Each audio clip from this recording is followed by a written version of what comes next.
السلام علیکم ورحمۃ اللہ وبرکاتہ. کیا حال ہے سب کا؟ الحمدللہ. نحمده ونصلی علی رسولہ الکریم. اما بعد فاعوذ باللہ من الشیطان الرجیم. بسم اللہ الرحمن الرحیم. رب اشرح لی صدری ویسر لی امری واحلل عقدۃ من لسانی یفقہوا قولی. طالب علم کے لیے مرحبا، ویلکم. صفوان بن اسال کہتے ہیں کہ میں نبی صلی اللہ علیہ وسلم کی خدمت میں حاضر ہوا اور آپ صلی اللہ علیہ وسلم اس وقت مسجد میں سرخ چادر سے سہارا لیے ہوئے تشریف رکھتے تھے. بس میں نے عرض کیا، یا رسول اللہ، میں طلب علم کے لیے حاضر ہوا ہوں. یعنی میں نے اپنے آنے کا مقصد بتایا. رسول اللہ صلی اللہ علیہ وسلم نے فرمایا، مرحبا ہے طالب علم کے لیے، ویلکم.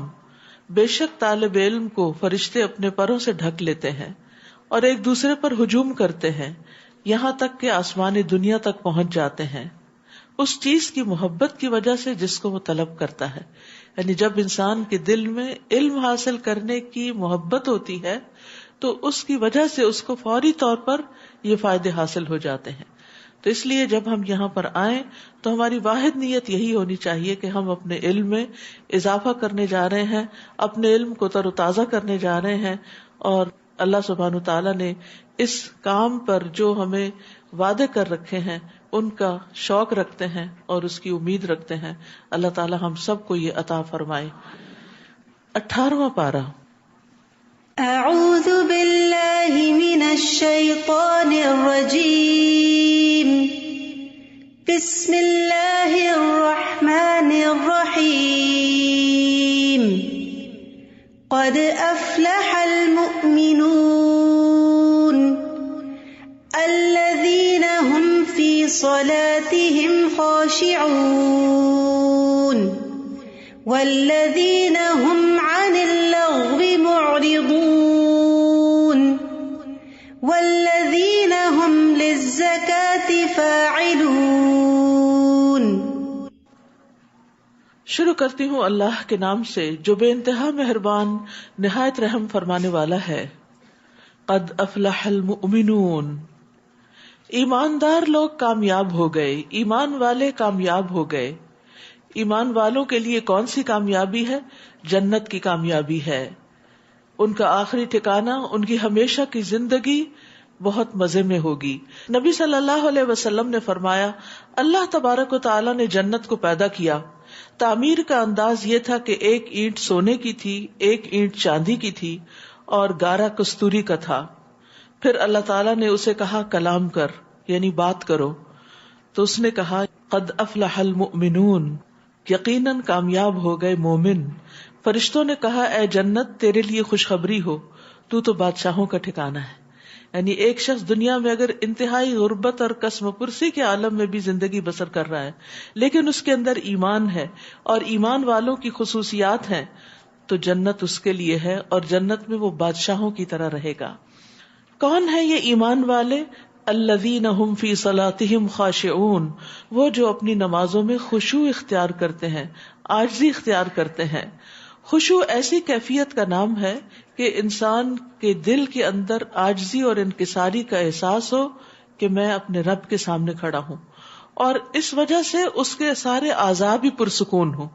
یعنی اندر بھی سکون ہو اور باہر بھی سکون ہو. خشوع میں عام طور پر یہ سمجھا جاتا ہے کہ شاید بہت روتے ہوئے نماز پڑھنا خشوع ہے. رونا ہی خشوع نہیں، وہ بھی ایک پارٹ ہے، لیکن اصل چیز ہے دل کا حاضر ہونا، دل کا متوجہ ہونا اور اعضاء کا پرسکون ہونا. ایک چیز باطن سے تعلق رکھتی ہے اور ایک ظاہر سے تعلق رکھتی ہے. ظاہر میں انسان حرکتیں کثیر نہ کرے، بار بار چیزوں کو ادھر ادھر نہ کرے. مثلاً بعض لوگ نماز میں روتے ہیں تو اپنے ساتھ ٹیشو رکھ لیتے، تو میں نے دیکھا ہے کہ وہ ٹیشو کو ہاتھ میں پکڑ کے نماز پڑھ رہے ہوتے ہیں. یہ اس کے خلاف ہے. اور اسی طرح دو ہاتھوں سے حرکت نہ کریں. جیسے کوئی چیز اگر آپ کو مجبوراً اٹھانی پڑی، رکھنی پڑی، ٹیشو بھی لینا پڑا تو اس کو دو ہاتھوں سے نہ کھولیں. یعنی بس جس طرح ہے ایک ہاتھ سے ہی استعمال کریں.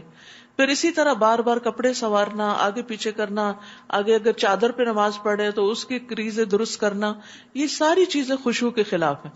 خشوع میں بھرپور توجہ اللہ سبحانہ تعالیٰ کی طرف رہنی چاہیے، یعنی دل نماز میں متوجہ ہو اور جو کچھ ہم کہہ رہے ہوں ذہنی طور پر بھی حاضر ہوں، اور اس بات کا احساس غالب رہے کہ میں اللہ رب العزت کے سامنے کھڑا ہوں اور اپنے رب سے سرگوشیاں کر رہا ہوں۔ نماز خشوع کے بغیر ایسی ہی ہے جیسا کہ روح کے بغیر جسم، یعنی ایک لاشا سا ہے، ایک ڈھانچہ سا ہے جس کے اندر کوئی جان نہیں اگر نماز کے اندر خشوع نہ ہو۔ تو انسان کے سارے اعضاء میں خشوع ہونا چاہیے انکلوڈنگ ہز ہارٹ، یعنی دل کا خشوع یہ ہے کہ انسان اللہ کی طرف متوجہ ہو، ہاتھ پاؤں کا خشوع یہ ہے کہ انسان اپنی حرکتوں کو کم رکھے۔ جو خشوع سے نماز پڑھتا ہے اس سے اللہ کا وعدہ ہے کہ اللہ تعالیٰ اس کی بخشش فرمائے گا، اور جو ایسا نہیں کرے گا اس کے لیے اللہ کا کوئی وعدہ نہیں، اگر چاہے تو بخش دے، اگر چاہے تو عذاب دے۔ خشوع جنت کو واجب کرنے والا عمل ہے۔ رسول اللہ صلی اللہ علیہ وسلم نے فرمایا، جو شخص اچھی طرح وضو کرے پھر خشوع و خضوع کے ساتھ متوجہ ہو کر 2 رکعت نماز ادا کرے تو اس کے لیے جنت واجب ہو جائے گی۔ یعنی یہ اگرچہ بہت مشکل کام ہے لیکن جو اس کے کرنے میں کامیاب ہو جائے وہ پھر کامیاب ہے۔ نماز کا اجر خشوع کے حساب سے ہی ملتا ہے۔ رسول اللہ صلی اللہ علیہ وسلم نے فرمایا، بے شک بندہ نماز پڑھتا ہے اور ہر آدمی کا اجر مختلف ہوتا ہے، اور اس کے لیے اس کی نماز کا 10واں حصہ، 9واں حصہ، 8واں حصہ، 7واں حصہ، 6واں حصہ، 5واں حصہ، 4تھا حصہ، تہائی حصہ یا آدھا حصہ لکھا جاتا ہے۔ یعنی جتنے % خشوع ہوگا اتنے % ہی اس کا اجر لکھا جائے گا۔ اور نبی صلی اللہ علیہ وسلم نے یہ بھی فرمایا کہ اس امت سے سب سے پہلے خشوع اٹھا لیا جائے گا، حتیٰ کہ ان میں تمہیں ایک بھی خشوع والا آدمی نظر نہ آئے گا۔ تو اب اس کے لیے کیا کرنا چاہیے؟ انسان کو نماز کی طرف آنے سے پہلے نیت کرنی چاہیے کہ میں نے اطمینان کے ساتھ اللہ تعالیٰ کے حضور حاضر ہونا ہے، اور نماز کے دوران بھی بار بار اپنے آپ کو سکون کی طرف لانا ہے۔ جلدی نماز نہیں پڑھنی، جلدی کی نماز سکون کے بغیر نماز خشوع والی نماز نہیں ہوتی۔ اپنے نفس کو یہ یاد دلانا بار بار کہ تم کس کے حضور کھڑے ہو، کس سے سرگوشی کر رہے ہو۔ پھر اسی طرح جیسے سورۃ فاتح پڑھتے ہوئے اللہ تعالیٰ کے جواب کو ذہن میں رکھنا، جیسے الحمدللہ رب العالمین جب انسان کہتا ہے تو اللہ تعالیٰ 7 آسمانوں کے اوپر سے فرماتا ہے میرے بندے نے میری حمد کی۔ لیکن اگر ہم تیزی سے جواب کا انتظار ہی نہیں کرتے، اس پڑھے ہی چلے جاتے تو یہ خشوع کے خلاف ہے۔ انسان الرحمن الرحیم کہتا ہے تو اللہ تعالیٰ فرماتا ہے میرے بندے نے میری ثنا کی۔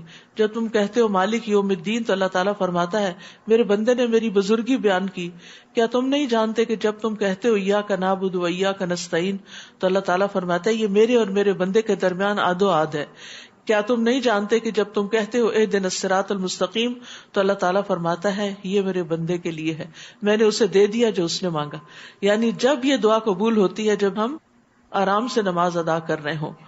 تو بہرحال انسان جب اپنے آپ کو عاجز کرتے ہوئے اللہ کے حضور کہ وہ بادشاہ ہے میں اس کے سامنے کھڑا ہوں تو کافی حد تک انسان کے اندر خشوع پیدا ہوتا ہے۔ اور دوسرا یہ کہ دنیا کی چیزیں ہمیں بار بار یاد آتی ہیں تو اس وقت سوچیں کہ یہ مچھر کے پر کے برابر بھی نہیں، میں اس کے بارے میں کیوں سوچ رہی ہوں، میں اپنے رب کی طرف کیوں نہ متوجہ رہوں۔ اللہ تعالی ہم سب کو نصیب کر دے۔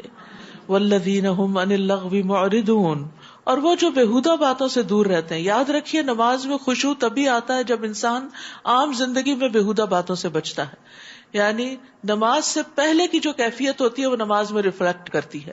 اگر آپ نماز سے پہلے غصے کی حالت میں ہیں اور کسی کو ڈانٹ ڈپٹ کے آئے ہیں، یا نماز سے پہلے آپ نے کسی کو مارا ہے، یا اس سے پہلے آپ نے کوئی جھوٹ بولا ہے، تو سوال ہی پیدا نہیں ہوتا کہ آپ کی نماز میں خشوع پیدا ہو۔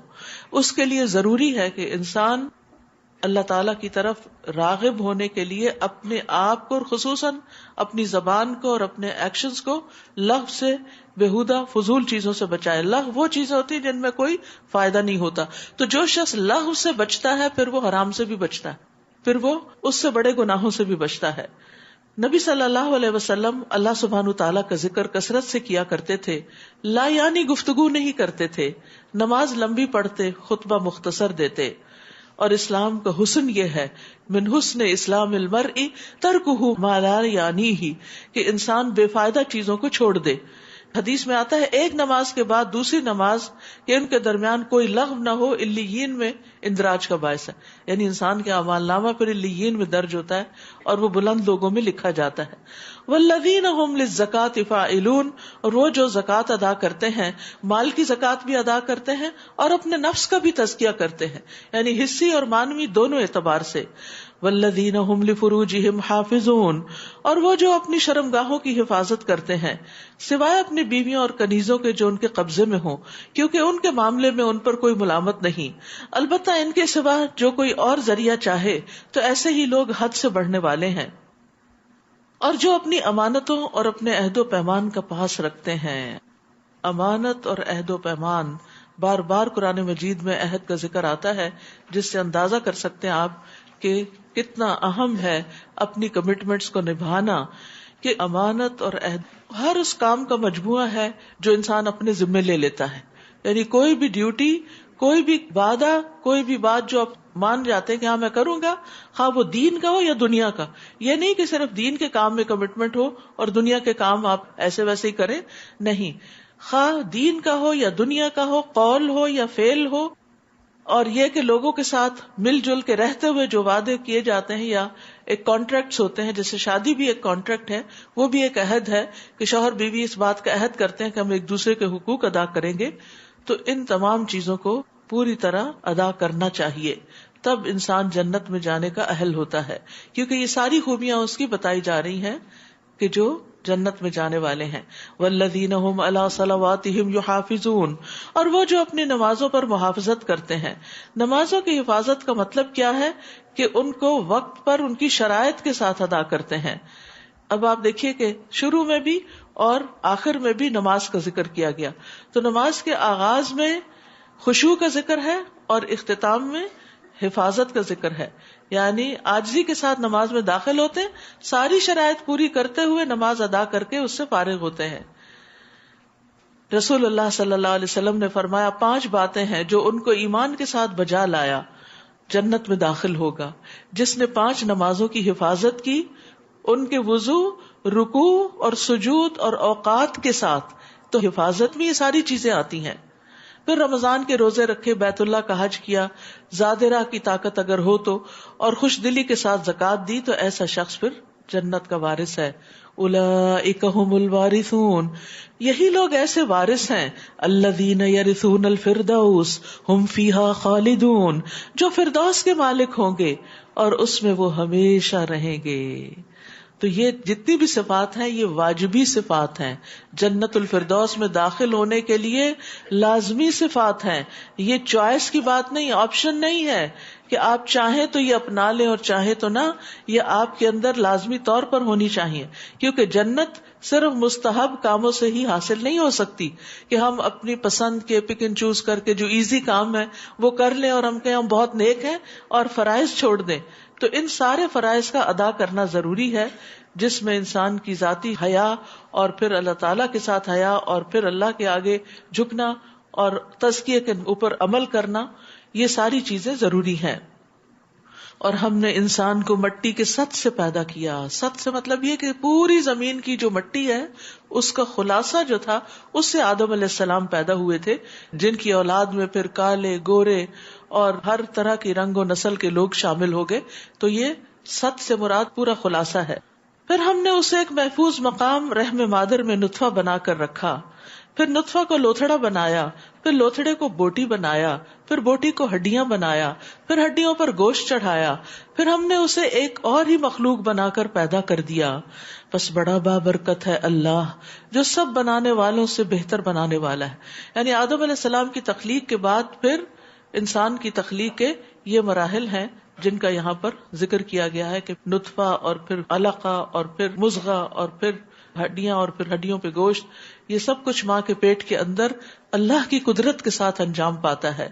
ثم انکم بعد ذلک لمیتون، پھر اس کے بعد تمہیں ضرور مرنا ہوگا، پھر یقیناً تم قیامت کے دن دوبارہ اٹھائے جاؤ گے. یعنی موت زندگی کا اختتام نہیں ہے، ابھی سفر جاری ہے، ابھی مرنے کے بعد پھر اٹھنا ہے. اور ہم نے تمہارے اوپر 7 طبقے آسمانوں کے پیدا کیے اور ہم اپنی مخلوق سے غافل نہیں. نیز ہم نے آسمان سے ایک خاص مقدار میں پانی اتارا جسے ہم نے زمین میں ٹھہرا دیا، اور بلا شبہ ہم اس کو لے جانے پہ بھی قادر ہیں، سارا ہی اڑا دیں اور زمین کی گہرائیوں میں اتار دے کہ کوئی وہاں سے حاصل ہی نہ کر سکے. تو اللہ سبحانہ وتعالیٰ نے پانی کو ضرورت کے مطابق اتارا ہے، اور ہر سال جو بارش ہوتی ہے وہ خاص مقدار کے ساتھ ہوتی ہے، نہ اس میں کمی ہوتی ہے نہ اضافہ ہوتا ہے. اگر زیادہ ہو جائے تو آبادیاں تباہ ہو کے رہ جائیں، کم ہو جائے تو تباہی ہو جائے قحط اور فاقے کے ساتھ. تو یہ بھی اللہ تعالیٰ کی ایک نعمت ہے، اللہ کی رحمت ہے، اس کی قدرت کی علامت ہے کہ اس نے پانی کا یہ کنٹرول اپنے ہاتھ میں رکھا ہوا ہے. پھر ہم نے اس پانی سے کھجوروں اور انگوروں کے باغ پیدا کیے جن سے تمہیں بہت سے پھل حاصل ہوتے ہیں اور انہیں تم کھاتے ہو. اور اسی پانی سے طور سینا سے ایک درخت اگتا ہے جو روغن لیے ہوئے اگتا ہے. زیتون کے درخت کی طرف اشارہ ہے جس کا تیل بہت فائدہ مند ہے اور کھانے والوں کو سالن کا کام دیتا ہے. یعنی زیتون اور زیتون کا تیل دونوں ہی اگر اس تیل میں ڈپ کر کے کھائیں تو بالکل ایسے ہی ہے جیسے آپ کوئی کری کھا رہے ہوں. وَإِنَّ لَكُمْ فِي الْأَنْعَامِ لَعِبْرَةً، نیز تمہارے لیے چوپایوں میں بھی عبرت کا سامان ہے. جو کچھ ان کے پیٹوں میں ہوتا ہے اس میں سے ایک چیز دودھ ہم تمہیں پلاتے ہیں، اور ان سے تمہیں اور بھی بہت سے فوائد حاصل ہوتے ہیں، اور ان میں سے بعض کو تم کھاتے بھی ہو. وَعَلَيْهَا، ان چوپایوں پر، وَعَلَى الْفُلْكِ تُحْمَلُونَ، اور کشتیوں پر تم سوار بھی ہوا کرتے ہو. یعنی اللہ تعالیٰ نے دوہرے دوہرے فائدے تمہارے لیے رکھے کہ یہ جانور تمہارے لیے جہاں کھانے پینے کا سامان فراہم کرتے ہیں، گوشت اور دودھ، وہاں تمہاری سواری کے بھی کام آتے ہیں، جیسے اونٹ ہے، بیل ہے. وَلَقَدْ أَرْسَلْنَا نُوحًا إِلَىٰ قَوْمِهِ، ہم نے نوح علیہ السلام کو اس کی قوم کی طرف بھیجا تو اس نے کہا، اے میری قوم، اللہ کی عبادت کرو جس کے بغیر تمہارا کوئی الہ نہیں. کیا تم ڈرتے نہیں؟ اس کی قوم کے جن سرداروں نے ماننے سے انکار کیا تھا وہ کہنے لگے، یہ تو ہمارے ہی جیسا انسان ہے جو چاہتا ہے کہ تم پر برتری حاصل کرے، اور اگر اللہ چاہتا تو فرشتے نازل کرتا. یہ بات تو ہم نے اپنے آباء و اجداد کے وقتوں میں کبھی سنی ہی نہیں. یعنی من گھڑت باتیں، یعنی وہ بات نہیں ماننی جو پیغمبر خود بتا رہے ہیں اور خود سے ہی ان کے بارے میں آراء قائم کر لی. وہ تو ایسا آدمی ہے جسے جنون لاحق ہو گیا ہے، لہذا کچھ مدت اور انتظار کرو، شاید کہ وہ ٹھیک ہو جائے. انہی کی بات میں کنٹراڈکشن ہے. یعنی پہلے بتا رہے ہیں کہ وہ تو یہ بھی چاہتا ہے اور یہ بھی چاہتا ہے اور یہ بھی چاہتا ہے، اس کا مطلب بہت سمارٹ انسان ہے جو اپنے لیے بہت سی چیزیں چاہتا ہے، اور پھر خود ہی جھٹلا رہے ہیں کہ اس کو تو جنون لاحق ہے. تو جسے جنون لاحق ہو وہ اتنی سمجھداری کے فیصلے تو نہیں کرتا. نوح علیہ السلام نے دعا کی، رب انصرنی بما کذبون، اے میرے رب، ان لوگوں نے جو مجھے جھٹلایا ہے اس پر تو میری مدد فرما. تب ہم نے نوح کی طرف وحی کی کہ ہماری نگرانی میں اور ہماری ہدایات کے مطابق ایک کشتی بناؤ. پھر جب عذاب کے لیے ہمارا حکم آ جائے اور تنور ابلنے لگے تو ہر قسم کے جوڑے سے 2 نر اور مادہ اس کشتی میں بٹھا لینا، اور اپنے گھر والوں کو بھی سوائے ان کے جن کے خلاف پہلے فیصلہ صادر ہو چکا، اور جن لوگوں نے ظلم کیا ہے ان کے بارے میں مجھ سے بات نہ کرنا، کیونکہ وہ غرق ہو کر ہی رہیں گے. پھر جب تم اور جو تمہارے ہمراہ ہوں کشتی میں جم کر بیٹھ جاؤ تو کہنا، سب تعریف اللہ کے لیے ہے جس نے ہمیں ظالم لوگوں سے نجات دی. الحمدللہ الذی نجانا من القوم الظالمین. تو دشمن کے نقصان پہنچنے سے سلامتی ملنے پر بھی اللہ کا شکر ادا کرنا چاہیے. وَقُلْ رَبِّ أَنزِلْنِي مُنزَلًا مُبَارَكًا وَأَنْتَ خَيْرُ الْمُنزِلِينَ. اور یہ بھی کہنا، میرے رب مجھے برکت والی جگہ اتار. یعنی ہم اپنا گھر بار سب کچھ چھوڑ کے تو جا رہے ہیں ایک نامعلوم منزل کی طرف، جہاں جا کر ہماری کشتی ٹکے، وہ جگہ اور وہ ٹھکانہ بھی ہمارے لیے بابرکت ہو جائے، اور تو سب سے بہتر اتارنے والا ہے. تو یہ منزل پر اترتے وقت کی دعا ہے. آپ کسی جگہ ٹریول کر کے جائیں، مثلا یہاں پر آتے ہیں، داخل ہوتے وقت یہ پڑھ سکتے ہیں. کسی بھی نئی جگہ پر جب آپ جاتے ہیں، ایون اپنے گھر بھی جاتے ہیں تو برکت کی دعا کر سکتے ہیں.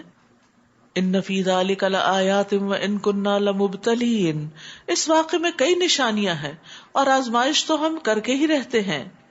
پھر ان کے بعد ہم نے ایک اور نسل کو پیدا کیا، اس کا نام یہاں نہیں لیا گیا، لیکن آپ کے بعد جو بھی قومیں آئیں ان کی طرف اشارہ ہے. تو ان کی طرف انہی میں سے ایک رسول بھیجا جس نے انہیں کہا کہ اللہ کی عبادت کرو جس کے سوا تمہارا کوئی الہ نہیں، کیا تم ڈرتے نہیں؟ اور اس کی قوم کے جن سرداروں نے اس دعوت کو ماننے سے انکار کیا اور آخرت کی ملاقات کو جھٹلایا، اور جنہیں ہم نے دنیا کی زندگی میں عیش و آرام دے رکھا تھا، کہنے لگے، یہ تمہارے ہی جیسا ایک انسان ہے، وہی کچھ کھاتا ہے جو تم کھاتے ہو، اور پیتا بھی وہی کچھ ہے جو تم پیتے ہو، اور اگر تم نے اپنے ہی جیسے ایک آدمی کی اطاعت کر لی تو پھر تم خسارے میں رہو گے۔ اب انہیں شیطان نے ایک اور بات سجھا دی کہ چونکہ تمہارے جیسا انسان ہے اس لیے اس کی بات نہ مانو۔ حالانکہ زندگی میں انسان بہت مقامات پر ہر چیز صرف اپنی مرضی سے نہیں کرتا۔ مثلاً آپ بیمار ہیں تو کس کی بات مانتے ہیں؟ ڈاکٹر کی بات مانتے ہیں۔ اسی طرح مختلف طرح کے لوگ جن کو اللہ نے علم دے رکھا ہوتا ہے، جب آپ کو اس کے مطابق کوئی حاجت پیش آتی ہے تو اس سے مشورہ لیتے۔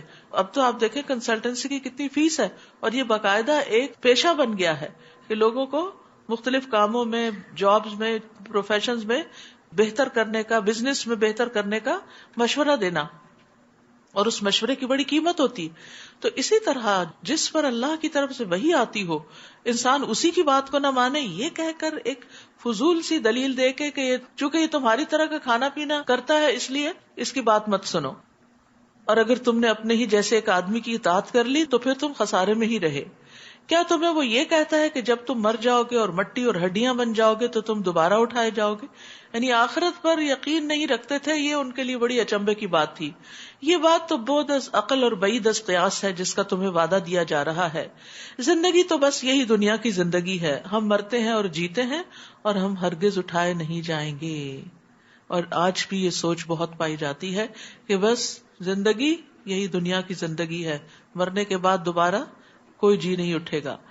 یہ ایک ایسا آدمی ہے جس نے اللہ پر جھوٹ باندھا ہے، اور کبھی ہم اس کی بات نہیں مانیں گے۔ اس رسول نے دعا کی، رب انصرنی بما کذبون، اے رب ان لوگوں نے جو مجھے جھٹلایا ہے تو اس پر میری مدد فرما۔ اللہ تعالیٰ نے فرمایا تھوڑے ہی عرصے بعد یہ اپنے کیے پہ پچھتانے لگیں گے۔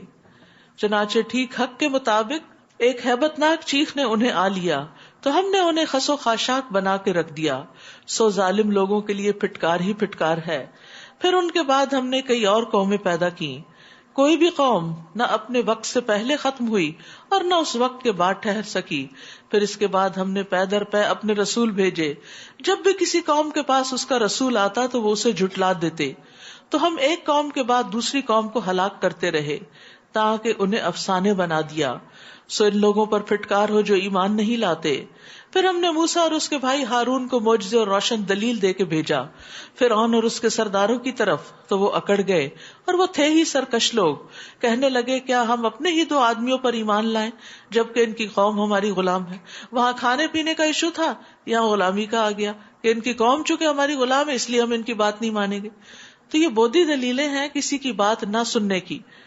یعنی جب انسان اپنی خواہشات پہ عمل کرنا چاہتا ہے تو حق بات کرنے والے کے بارے میں کوئی نہ کوئی ایسی بات نکال لیتا ہے کہ جس سے اس کی بات ہی کو رد کر دیا جائے، تاکہ اپنے آپ کو جسٹیفائی کر سکے کہ ہم اس لیے اس کی بات نہیں مان رہے۔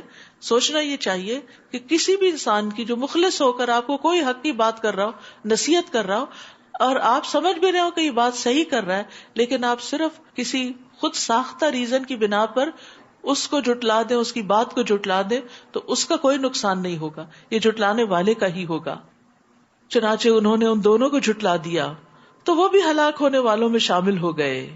اور ہم نے موسیٰ کو کتاب اس لیے دی تھی کہ لوگ اس سے رہنمائی حاصل کریں، اور ہم نے عیسیٰ ابن مریم کو اور اس کی والدہ کو ایک نشانی بنایا اور ایک ایسے ٹیلے پر جگہ دی جو اطمینان بخش تھی، اور وہاں چشمہ بھی موجود تھا۔ یعنی خاص طور پر ان پر جو انعامات کیے ان کا بھی ذکر ہے یہاں۔ یا ایھا الرسل، سب رسولوں کا ذکر کر کے اجمالی طور پر، مختصر طور پر، پھر سب کو خطاب ہے۔ کلوا من الطیبات واعملوا صالحا انی بما تعملون علیم۔ سارے پیغمبروں کو یہ ہدایت کی گئی، کیا؟ اے پیغمبروں کی جماعت، پاکیزہ چیزیں کھاؤ اور نیک اعمال کرو، اور جو کچھ تم کر رہے ہو اسے میں خوب جانتا ہوں۔ یاد رکھیے رزق حلال نیک کاموں میں مددگار ہوتا ہے۔ جب انسان کا کھانا حلال ہو جاتا ہے تو اس کی عبادت میں بھی خشوع پیدا ہو جاتا ہے، اور جب انسان کھانے میں اسراف برتتا ہے، غلط چیزیں کھاتا ہے جو اس کی صحت کے لیے نقصان دہ ہوتی ہیں، تو پھر کیا ہوتا ہے؟ انسان کسی کام کا نہیں رہتا، عبادت کے قابل نہیں رہتا۔ تو رزق میں طیب کا اہتمام بھی ضروری ہے۔ رسول اللہ صلی اللہ علیہ وسلم نے فرمایا اگر تم میں 4 خصائل پائے جاتے ہیں تو تمہیں دنیا کے کسی فائدے سے محرومی کا کوئی افسوس نہیں ہونا چاہیے۔ امانت کی حفاظت، سچی بات حسن فطرت تو رزق کی پاکیزگی، یعنی اگر رزق پاک ہو تو پھر تم فکر نہ کرو، بہت بڑا مارکا ہے یا بہت بڑی تم نے ایک چیز اکمپلش کر لی ہے اور بہت بڑے امتحان میں کامیاب ہو گئے ہو، کیونکہ انسان اپنی کمائی کا ایک بڑا حصہ کھانے پر ہی استعمال کرتا ہے. لباس تو سال میں ایک آدھ دفعہ بنتا ہے، یا اسی طرح باقی کوئی آپ چیزیں مہینے میں قسط پے کرتے ہیں، کوئی 6 مہینے میں کرتے ہیں، لیکن کھانا تو روز کا کام ہے، کھانے پر تو ڈیلی سپینڈ کر رہے ہوتے ہیں.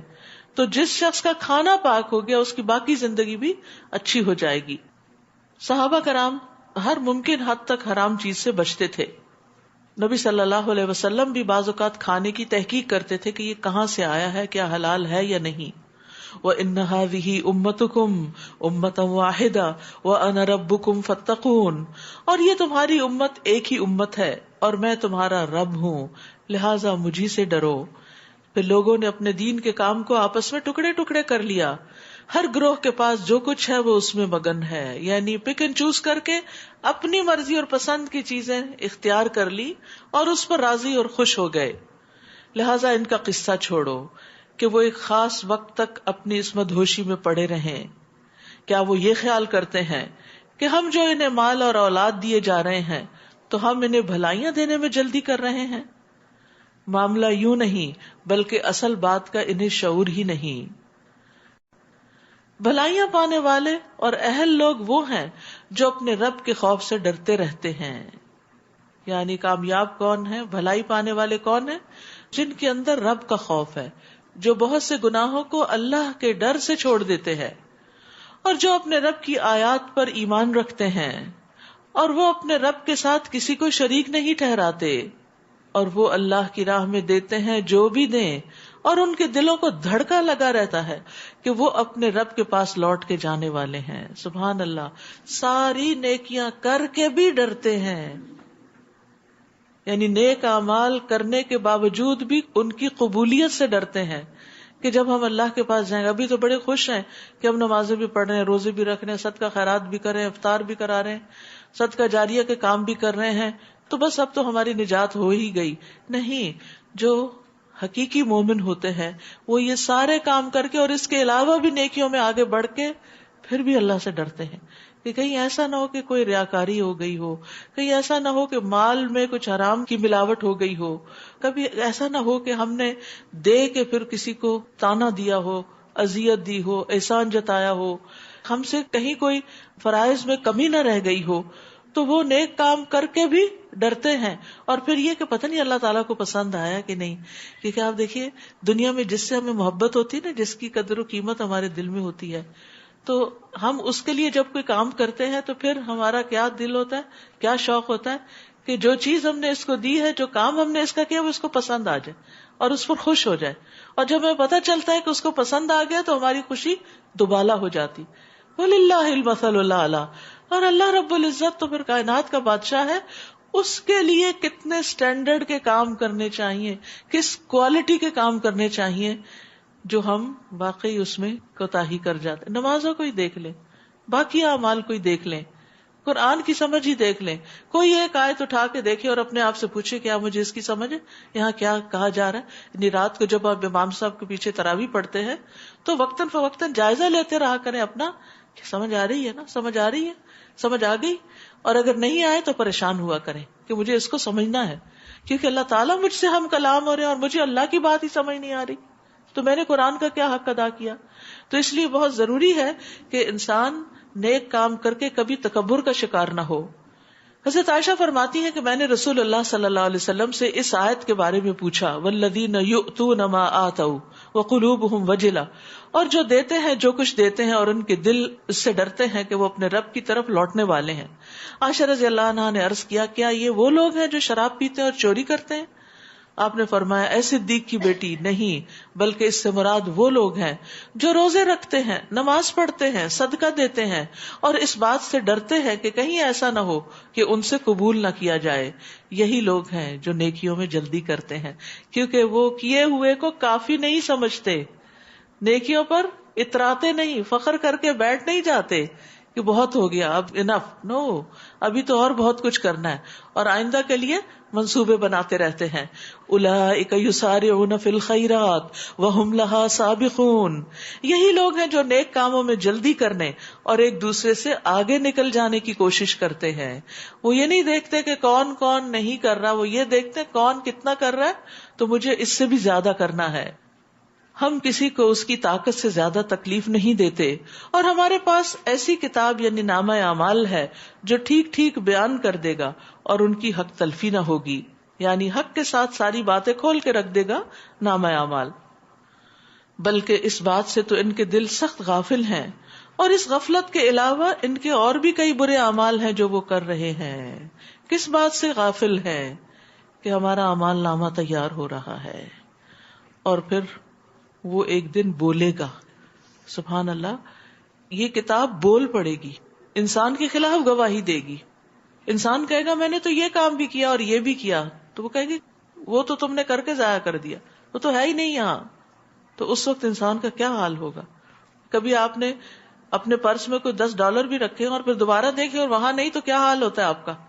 ہاں، کیا عجیب پریشانی ہوتی ہے کہ وہ کہاں گئے آخر، میں نے کہیں گرا دیے، کہیں اور رکھ کے بھول گئی یا خرچ کر دیے.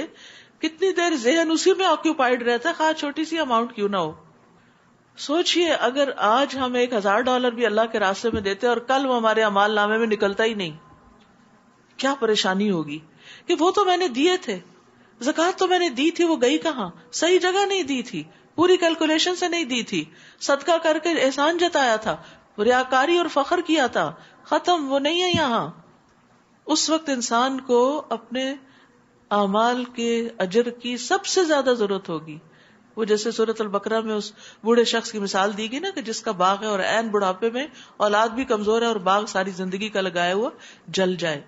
تو ہمیں نیک کام بھی کرنے لیکن ان کو سنبھالنا بھی ہے، صرف اللہ کی رضا کے لیے کرنے، ان کی حفاظت کرنی ہے، ریاکاری سے بچنا ہے، احسان جتانے سے بچنا ہے، کام کر کے غلط باتوں سے بچنا ہے. کیونکہ بعض اوقات انسان اپنے منہ سے ایک غلط بات نکالتا ہے اور اس کے نتیجے میں اس کے سارے اعمال چٹ ہو جاتے ہیں، سب کے سب ضائع ہو جاتے ہیں اور اس کے پاس کچھ بھی نہیں رہتا. تو اس لیے زبان کی حفاظت بھی کرنی ہے. بعض اوقات ہم گھر والوں کے لیے پکاتے ہیں، ان کو کھلاتے ہیں، تھکتے ہیں، ہر چیز کرتے ہیں اور پھر ساتھ ہی کچھ تانے بھی کھلا دیتے ہیں، یعنی خالص غذا نہیں کھلاتے. تو اس کا نتیجہ کیا ہوتا ہے کہ یہ کرائے پہ پانی پھر جاتا ہے. یہاں تک کہ جب ہم ان کے عیاش لوگوں کو عذاب میں پکڑ لیں گے تو اس وقت وہ چیخنا چلانا شروع کر دیں گے. ہم کہیں گے آج چلاؤ مت، ہماری طرف سے تمہیں کوئی مدد نہیں ملے گی. ہم کہیں گے قد کانت آیاتی تتلا علیکم، میری آیات تم پر پڑھی جاتی تھیں، وکنتم علی اعقابکم تنکسون، تو تم اپنی ایڑیوں پر پلٹ جاتے تھے. یعنی آیات سن کر کورے کے کورے واپس چلے جاتے، اپنے گھمنڈ میں میری آیتوں کو افسانے سمجھتے تھے اور فضول باتیں کرتے تھے. یعنی اہل عرب قرآن سنتے، پھر کعبہ کے باہر بیٹھ کر اپنی ٹولیاں اور مجلسیں جماتے، پھر اس میں اکڑتے بگڑتے، قرآن پہ تنقید کرتے، راتوں کو بیٹھ کے قصے کہانیاں کرتے اور پھر قرآن کو چھوڑ دیتے تھے کہ یہ قابل قبول نہیں. کیا ان لوگوں نے اس کلام پر کبھی غور نہیں کیا؟ یا ان کے پاس کوئی ایسی بات آئی ہے جو ان کے آباء و اجداد کے پاس نہیں آئی تھی؟ یا انہوں نے اپنے رسول کو پہچانا ہی نہیں لہٰذا وہ اس کا انکار کر رہے ہیں؟ ابن عباس کہتے ہیں کہ اس کا مطلب یہ کہ کیا وہ محمد صلی اللہ علیہ وسلم کو پہچانتے نہیں تھے جب آپ چھوٹی عمر میں تھے اور جب بڑے ہوئے؟ اور کیا وہ آپ کے حسب نسب اور آپ کی صداقت، آپ کی امانت اور دیانت اور آپ کے عہدوں کو پورا کرنے کو نہیں جانتے تھے؟ ام لم یعرفوا رسولہم، کیا انہیں پتہ نہیں ان کا رسول کون ہے؟ ساری زندگی تو اس نے ان کے درمیان گزاری ہے، اس کا کردار اور اس کا اخلاق اور اس کی امانت اور اس کی صداقت سب کچھ ان کے سامنے ہے. سب کچھ جاننے کے باوجود پھر وہ آپ سے اعراض برت رہے ہیں، پھر آپ کو جھٹلا رہے ہیں. یا وہ یہ کہہ دیتے ہیں کہ اسے جنون ہے، جبکہ حقیقت یہ ہے کہ وہ ان کے پاس سچی بات لایا ہے، لیکن ان میں سے اکثر لوگ حق ہی کو پسند نہیں کرتے. اور اگر حق ان کی خواہشات کی پیروی کرتا تو یہ زمین اور آسمان اور ان میں جو کچھ ہے ان سب کا نظام درہم برہم ہو جاتا. بل اتیناہم بذکرہم، ہم ان کے پاس انہی کا ذکر لائے ہیں، یعنی قرآن میں انہی کا ذکر موجود ہے اور وہ اپنے ہی ذکر سے منہ موڑ رہے ہیں. حقیقت یہ ہے کہ قرآن انسان کی ساری نفسیات کو، حالات کو، عادات کو، اس کے اچھائیوں، خوبیوں، خرابیوں، سب کو واضح کر کے بیان کرتا ہے. ایک آئینے کی طرح ہے جس میں ہم اپنا آپ دیکھ سکتے ہیں، اور دیکھتے رہنا چاہیے قرآن سنتے ہوئے، قرآن پڑھتے ہوئے، کہ اس میں سے کوئی چیز ایسی تو نہیں کہ جو میرے اندر ہو. کوئی اچھائی مینشن کی گئی تو اس کو بھی اپنے اندر ڈھونڈے کہ کیا وہ ہے، اور اگر کوئی غلط عادت مینشن کی گئی تو اس کو بھی دیکھیں کہ کیا میرے اندر تو نہیں ہے. یا آپ ان سے کچھ مال مانگتے ہیں تو آپ کے لیے آپ کے رب کا دیا ہی بہتر ہے، اور وہی بہترین رازق ہے. یعنی ایک داعی دین کے لیے وہ صلہ جو رب دیتا ہے وہ سب سے بہتر ہوتا ہے. اسے دین کی دعوت لوگوں سے مال حاصل کرنے کے لیے یا لوگوں سے فائدے اٹھانے کے لیے نہیں دینی چاہیے، کیونکہ فخراج ربک خیر وہو خیر الرازقین، جو صلہ، جو بدلہ اللہ کی طرف سے انسان کو ملتا ہے وہ سب سے بہترین ہے. وَإِنَّكَ لَتَدْعُوهُمْ إِلَىٰ صِرَاطٍ مُسْتَقِيمٍ، اور بلا شبہ آپ انہیں سیدھی راہ کی طرف بلاتے ہیں. اور جو لوگ آخرت پر ایمان نہیں رکھتے وہ اس سیدھی راہ سے ہٹ کر چلنا چاہتے ہیں، اور اگر ہم ان پر مہربانی کریں اور ان کی تکلیف کو دور کر دیں تو یہ اپنی سرکشی میں اور زیادہ بہکتے جائیں گے. وَلَقَدْ أَخَذْنَاهُمْ بِالْعَذَابِ فَمَا اسْتَكَانُوا لِرَبِّهِمْ وَمَا يَتَضَرَّعُونَ، اور ہم نے انہیں عذاب میں مبتلا کیا تو بھی یہ نہ اپنے رب کے سامنے جھکے اور نہ آہوزاری کی، یہاں تک کہ ہم نے ان پر سخت عذاب کا دروازہ کھول دیا تو اس حال میں وہ ہر بھلائی سے مایوس ہونے لگے. وہی تو ہے جس نے تمہیں کان، آنکھیں اور دل عطا کیے تاکہ تم سنو، دیکھو، غور کرو، مگر تم لوگ کم ہی شکر گزار ہوتے ہو. اور وہی ذات ہے جس نے تمہیں زمین میں پھیلا دیا اور اسی کی طرف تم اکٹھے کیے جاؤ گے. اور وہی ہے جو زندہ کرتا ہے اور موت دیتا ہے، اور رات اور دن کا باری باری آتے رہنا اسی کے قبضہ قدرت میں ہے. کیا تم کچھ بھی نہیں سمجھتے؟ یعنی یہ ساری اللہ کی طاقت کی نشانیاں ہیں کہ ساری قدرت کا مالک وہی ہے. بلکہ انہوں نے بھی وہی کچھ کہہ دیا جو ان کے پہلے کہہ چکے ہیں کہ جب ہم مر جائیں گے اور مٹی اور ہڈیاں ہو جائیں گے تو ہمیں پھر زندہ کر کے اٹھایا جائے گا. یہ بات تو ہمیں اور اس سے پیشتر ہمارے آباء و اجداد کو بھی کہی گئی تھی. یہ تو محض پرانے افسانے ہیں. آپ ان سے پوچھئے اگر تمہیں کچھ علم ہے تو بتاؤ کہ زمین اور جو کچھ اس میں ہے وہ کس کا ہے؟ وہ فوراً کہہ دیں گے کہ اللہ کا. آپ کہیے پھر تم نصیحت قبول کیوں نہیں کرتے؟ پھر ان سے پوچھئے 7 آسمانوں اور عرش عظیم کا مالک کون ہے؟ وہ کہہ دیں گے کہ یہ سب کچھ اللہ ہی کا ہے. آپ کہیے پھر تم اللہ سے ڈرتے کیوں نہیں؟ یعنی جس شخص کو یہ پتا ہو کہ اللہ سبحانہ وتعالیٰ اتنا بڑا ہے اور اتنا عظیم خلاق ہے کہ اس نے ایک نہیں 7 آسمان بنائے اور عرش عظیم بنایا، تو پھر تمہیں اس سے ڈر نہیں لگتا کہ وہ تمہیں پکڑ بھی سکتا ہے تمہاری غلط کاریوں پر؟ تو گویا اللہ کی معرفت اللہ کی خشیت میں اضافہ کرتی ہے، اور معرفت وہی معرفت ہے جس سے خوف پیدا ہو، خشیت آئے، اور ایسے ہی لوگ اصل میں علم والے ہوتے ہیں.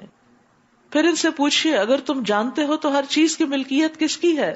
من بیدہ ملکوت کل شیء، اور وہ کون ہے جو پناہ دیتا ہے مگر اس کے مقابلے میں کسی کو پناہ نہیں مل سکتی. یعنی اللہ ہی حفاظت کرتا ہے اور کوئی اللہ سے کسی کو چھڑا کے نہیں لے جا سکتا، اور کوئی اور اگر حفاظت کر رہا ہے تو اللہ تعالیٰ اس سے پکڑنے کی پوری قوت رکھتا ہے. یعنی جس کی مدد اور امن کا اللہ ارادہ کر لے تو اللہ کی مدد اور اس کے امن کے فراہم کرنے سے اسے کوئی دور کرنے والا نہیں. سیقولون للہ قل فأنا تسحرون، وہ فوراً کہیں گے کہ اللہ ہی ہے. آپ کہیے پھر تم پر کہاں سے جادو چل جاتا ہے؟ بلکہ ہم تو ان کے پاس حق لے کر آئے ہیں اور یقیناً یہی جھوٹے ہیں. اللہ تعالیٰ نے کسی کو اپنی اولاد نہیں بنایا اور نہ ہی اس کے ساتھ کوئی اور الہ ہے. اگر ایسی بات ہوتی تو ہر الہ اپنی مخلوق کو لے کر الگ ہو جاتا اور ان میں سے ہر ایک دوسرے پہ غالب آنے کی کوشش کرتا. اللہ تعالیٰ تو ان باتوں سے پاک ہے جو یہ لوگ بیان کرتے ہیں. گویا دوسرے لفظوں میں کائنات کا انتظام جو اتنے سکون کے ساتھ چل رہا ہے، یہ اس بات کی بذات خود دلیل ہے کہ اس کا کنٹرول ایک ہستی کے پاس. کوئی بھی مشین، کوئی بھی چیز، چاہے گھر ہی کیوں نہ ہو، آپ کا کچن ہی کیوں نہ ہو، آپ اگر اس میں دوسرے لوگوں کو بھی اجازت دے دیں جہاں سے چاہے چیز اٹھائیں, جہاں چاہے رکھ دیں, تو کیا ہوگا؟ اگلے دن کام کرنا مشکل ہو جائے گا. تو ایک گھر کی مالکہ جو ہوتی ہے وہ ہر چیز کو ایک خاص سرکل میں لے کے چلتی ہے اور کسی دوسرے کی مداخلت برداشت نہیں کرتی, کیونکہ اس سے فساد ہوتا ہے, لڑائی جھگڑا ہوتا ہے. ساس بہو کے جھگڑے میں ایک بڑی بنیادی وجہ یہ بھی ہوتی ہے کہ ساس اپنے پرانے طریقے سے گھر چلانا چاہتی اور بہو ماڈرن طریقے سے چلانا چاہتی, اور دونوں میں کلیش ہو جاتا ہے اور پھر اس کا نتیجہ یہ ہوتا ہے کہ الگ ہی کرنا پڑتا ہے, تبھی سکون آتا ہے, ورنہ کام درست نہیں ہو پاتا. تو یہی بات یہاں سمجھائی جا رہی ہے کہ اگر کائنات میں دو الہ ہوتے تو پھر یہ سب کچھ اس طرح نہ چلتا. ہر ایک اپنی خدائی لے کے الگ ہوتا اور پھر ایک دوسرے پہ چڑھائی کرتے. جس طرح زمین پہ مختلف ممالک آپس میں لڑ جھگڑ رہے ہیں, جو پاورفل ہے وہ کمزور کو دبا رہا ہے, تو ایسے ہی پھر آسمانوں پر بھی ہوتا اور تم یہاں جی نہ سکتے, چین سے نہ بیٹھ سکتے. عالم الغیب والشہادہ, وہ سب پوشیدہ اور ظاہر باتوں کا جاننے والا ہے, اور جن چیزوں کو یہ لوگ شریک ٹھہراتے ہیں ان سے وہ بالا تر ہے. اے پیغمبر آپ دعا کیجئے, اے میرے رب جس عذاب کی انہیں دھمکی دی جا رہی ہے, اگر وہ میری موجودگی پر آ جائے تو اے رب مجھے ان ظالموں میں شامل نہ کرنا. یعنی کفار مکہ کی مسلسل انکار کی وجہ سے نبی صلی اللہ علیہ وسلم کو پریشانی لاحق ہو گئی تھی کہ کہیں ایسا نہ ہو کہ جس طرح پچھلی قوموں پر عذاب آیا تھا اس قوم کو بھی عذاب نہ لے ڈوبے. تو اللہ تعالیٰ سے دعا کر رہے کہ اگر آپ نے ان کے عذاب کا فیصلہ کر لیا تو مجھے اس میں شامل نہ کرنا. اور جس عذاب کی انہیں دھمکی دی جا رہی ہے وہ عذاب آپ کو دکھانے پر ہم پوری قدرت رکھتے ہیں. ادفع باللتی ہی احسن السیئہ نحن اعلم بما یصفون. آپ ان کے جواب میں بھی ایسی بات کہیے جو بہت اچھی ہو. جو کچھ یہ لوگ بیان کرتے ہیں ہم اسے خوب جانتے ہیں. نیز یہ دعا کرتے رہیے کہ اے رب میں شیطان کی اکساہٹوں سے تیری پناہ مانگتا ہوں. کس کو کہا جا رہا ہے؟ نبی صلی اللہ علیہ وسلم کو کہا جا رہا ہے, اور اس میں سبق ہمارے لیے بھی ہے. وَأَعُوذُ بِكَ رَبِّ أَن يَحْضُرُونَ, اور اس بات سے بھی تیری پناہ مانگتا ہوں کہ وہ میرے پاس بھی پٹکے. کتنی خوبصورت دعا ہے. یعنی اس بات سے مجھے بچانا کہ وہ مجھے بہکائے, اور یہ کہ شیطان میرے پاس بھی آئے. تو یہ جو ہمزات ہیں یہ شیطان کے ہمزات ہیں. اور ہمزات کیا ہیں؟ قرطبی کہتے ہیں غضب کے وہ حملے, غصے کے وہ حملے جن میں انسان اپنے اوپر قابو نہیں رکھ سکتا, یہ ہمزات ہیں. کیونکہ شیطان جو ہے وہ انسان کو دیکھتا رہتا ہے کہ یہ کب ویک پڑتا ہے, کمزور کب پڑتا ہے. تو انسان کے اوپر جب اس کی خواہشات غالب آ جاتی ہیں, کسی چیز کی محبت غالب آ جاتی ہے تو کمزور پڑ جاتا ہے. جیسے بچوں کے معاملے میں, بیوی کے معاملے میں بہت سے اصولوں کو کمپرومائز کر دیتا ہے. جب اس پر غم غالب آتا ہے تو وہ کمزور پڑ جاتا ہے. اسی لیے شیطان کا پسندیدہ کام کیا, انسان کو غمگین رکھنا, ڈپریشن میں رکھنا. جب انسان شدید غصے میں آتا ہے تو انسان اپنے اوپر بھی قابو نہیں پاتا, کمزور پڑ جاتا ہے, تو شیطان آ کے کنٹرول کر لیتا ہے. تو اس لیے انسان کوشش کرے کہ ان انتہائی جذباتی لمحات میں, چاہے محبت ہو, غم ہو, خوشی ہو اور باقی جذبات ہوں, ان سب میں کمزور نہ پڑے, اللہ سے مدد مانگے اور شیطان کے حملوں سے بچے. اور شیطان کے حملوں سے بچنے کے لیے تعوذ بہترین چیز ہے. رسول اللہ صلی اللہ علیہ وسلم نے فرمایا جب آدمی کو غصہ آ جائے تو وہ کہے اعوذ باللہ, اس سے اس کا غصہ ختم ہو جائے گا, اللہ کی پناہ لے لیں. تعوذ پڑھنے کو معمولی نہ سمجھے. غصے کی حالت میں ایک غلط بات انسان کی آخرت برباد کر سکتی ہے. زمزم بن جوش کہتے ہیں ایک مرتبہ مجھ سے ابو ہریرہ نے فرمایا, اے یمامی کسی آدمی کے متعلق یہ نہ کہنا کہ اللہ کی قسم اللہ تجھے ہرگز نہیں بخشے گا. کبھی یہ نہ کہنا یا اللہ تجھے جنت میں داخل نہیں کرے گا. میں نے عرض کیا ابو ہریرہ یہ تو ہم میں سے ہر شخص غصے کے وقت اپنے بھائی اور ساتھی سے کہہ دیتا ہے. کتنے ہی لوگ ہیں جو غصے میں آ کے کہہ دیتے ہیں تم جہنمی ہو, نعوذ باللہ, تمہاری اولاد جہنمی, فلاں جہنمی ہے, فلاں جہنمی ہے. یہ نہیں کہہ سکتے, اور یہ غصے کے وقت ہی انسان کے منہ سے الفاظ نکلتے ہیں.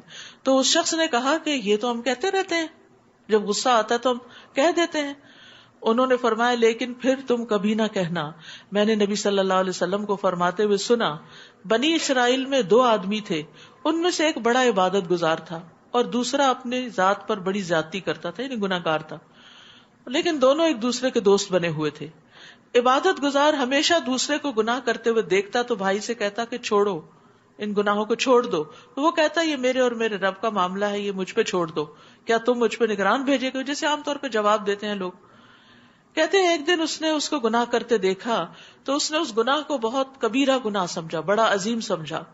عبادت گزار نے اس سے کہا تیری بربادی ہو, اسے چھوڑ دے. اس نے کہا میرے اور میرے رب کے معاملے کو مجھ پہ چھوڑ دو, کیا تم مجھ پہ نگران بھیجے گئے ہو؟ تو اس نے یہ کہہ دیا اللہ کی قسم اللہ تجھے کبھی نہیں بخشے گا, یعنی تم یہ جو حرکتیں کر رہے ہو تو تمہاری بخشش نہیں ہوگی, یا یہ کہ اللہ تجھے کبھی جنت میں داخل نہیں کرے گا.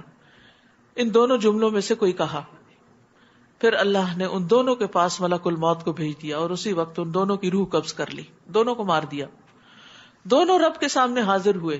اللہ نے گناہگار سے فرمایا تو میرے رحم اور کرم کی وجہ سے جنت میں داخل ہو جا, اور دوسرا جو بڑا نیک تھا اس کو کہا کیا تو میرے فیصلوں کو جانتا تھا؟ کیا جو کچھ میرے ہاتھ میں اس کا منتظم تو تھا؟ اسے جہنم میں لے جاؤ. آپ نے فرمایا اس ذات کی قسم جس کے ہاتھ میں ابو القاسم کی جان ہے, قسم کھا کے آپ نے یہ بات فرمائی. اس نے صرف ایک کلمہ ایسا بولا, منہ سے غصے کی حالت میں ایک بات ایسی نکالی جس نے اس کی دنیا اور اس کی آخرت کو تباہ کر دیا. تو بعض اوقات ہم غصے میں بڑی بڑی سخت باتیں کہہ جاتے ہیں اور پھر بعد میں کہتے سوری میں غصے میں تھی. نہیں, ایسا نہ ہو کہ سارے اعمال برباد ہو جائیں. تو اللہ سے دعا کرے کہ اللہ ہمارے غصے کے وقت ہمیں ہمارے ہی شر سے بچائے اور ہم کوئی ایسی بات نہ کرے. ایک اور حدیث میں بھی یہ بات آتی ہے نا کہ بندہ اچھے کام کرتا رہتا ہے لیکن ایک بات منہ سے نکالتا ہے اور وہ اس کے سارے اعمال کو ضائع کر دیتی ہے. حتی اذا جاء احدهم الموت قال رب ارجعون. یہ لوگ اپنی کارستانیوں میں لگے رہیں گے یہاں تک کہ ان میں سے جب کسی کو موت آئے گی تو کہے گا اے رب مجھے دنیا میں واپس بھیج دے جسے میں چھوڑ آیا ہوں, امید ہے کہ اب میں نیک عمل کروں گا. موت کے وقت ہر انسان کی حسرت ہوگی واپس جاؤں کچھ اچھے کام کر لوں, اور آج وقت ہے اور آج ہم کچھ کرتے نہیں, اس وقت کو لغویات میں ضائع کر دیتے ہیں. اللہ تعالیٰ فرمائیں گے ایسا ہرگز نہیں ہو سکتا, یہ تو بس ایک بات ہوگی جسے اس نے کہہ دیا. اور ان مرنے والوں کے درمیان دوبارہ جی اٹھنے کے دن تک ایک آڑ حائل ہوگی, برزخ, پردہ یعنی آڑ, حجاب, دنیا اور آخرت کے بیچ میں. یعنی مرنے کے بعد انسان کے دنیا کے بیچ میں اور اس کے بیچ میں ایک پردہ آ جاتا ہے, وہ واپس نہیں آ سکتا, کوئی کام نیکی کا دوبارہ نہیں کر سکتا. پھر جب سور پھونکا جائے گا تو ان کے درمیان کوئی رشتہ نہ رہے گا اور نہ ہی اس دن کوئی ایک دوسرے کا حال پوچھے گا. یہ نفخہ اولا میں گھبراہٹ کا عالم ہے. پہلا سور جب پھونکا جائے گا تو سارے انساب کٹ جائیں گے, سارے رشتہ دار ایک دوسرے کے لیے اجنبی ہو جائیں گے. اور یاد رکھیے سور پھونکنے والا فرشتہ جو ہے وہ جب سے پیدا ہوا ہے اس نے اپنے منہ سے سور لگا رکھا ہے, پیشانی جھکا رکھی ہے, کان متوجہ کر رکھے ہیں کہ کب اسے حکم ہوتا ہے کہ وہ اس میں پھونکے. تو جب صحابہ نے یہ سنا تو بہت گھبرا گئے, تو آپ نے فرمایا کہو حسبنا اللہ و نعم الوکیل علی اللہ توکلنا. ایسے گھبراہٹ کے عالم میں, ایسے مشکل وقت میں صرف اللہ ہی کی مدد کافی ہے, اللہ ہی مدد کر سکتا ہے. رسول اللہ صلی اللہ علیہ وسلم نے فرمایا سور پھونکنے والے فرشتے کو جب سے یہ ذمہ داری دی گئی ہے وہ تب سے تیار حالت میں اپنی آنکھیں عرش کی طرف لگائے ہوئے ہے, ریڈی, اس بات سے ڈرتے ہوئے کہ کہیں حکم ملنے سے پیشتر اس کی نگاہ ادھر ادھر نہ ہو جائے. وہ اپنی نگاہ بھی نہیں جھپکاتا, وہ مسلسل عرش کی طرف دیکھ رہا ہے, گویا اس کی آنکھیں دو روشن ستارے ہیں اور مسلسل انتظار میں کہ کب حکم ہو اور وہ کام تمام کر دے. وَمَن ثَقُلَتْ مَوَازِينُهُ فَأُولَئِكَ هُمُ الْمُفْلِحُونَ. اس دن جن کے پلڑے بھاری ہوں گے تو وہ کامیاب ہوں گے, تو جن کے نامہ اعمال وزنی ہوں گے یعنی نیکیاں زیادہ ہوں گی. یاد رکھیے جس کی ایک بھی نیکی زیادہ ہو گئی, ایک بھی, جسٹ ون سنگل نیکی, تو اس پر بھی وہ کامیاب ہو جائے گا. حتیٰ کہ قرطبی کی ایک روایت میں آتا ہے کہ صوابہ جو جوہ کا انڈا ہوتا ہے اتنی بھی نیکی اگر کسی کی زیادہ ہوگی تو وہ کامیاب ہو جائے گا. تو اس لیے دنیا میں چھوٹی سے چھوٹی نیکی کرتے وقت بھی بخل نہیں کرنا چاہیے, کرتے جانا چاہیے. یعنی جب بھی وقت ہو تسبیحات, اذکار, نیکی کا جو حالات کے مطابق, سچویشن کے مطابق موقع ہو وہ کر لے انسان, یا کسی کو تکلیف سے بچانے کا موقع ہو تو تکلیف سے بچائے. تو یہ ساری چیزیں انسان کے نامہ اعمال میں درج ہو رہی ہیں, اور اس دن ایک نیکی کے لیے بھی انسان ترس رہا ہوگا. ومن خفت موازینہ، اور جن کے پلڑے ہلکے ہوں گے تو یہی وہ لوگ ہیں جنہوں نے اپنے آپ کو خسارے میں رکھا، نیکیوں کی طرف توجہ ہی نہیں کی، وہ ہمیشہ جہنم میں رہیں گے.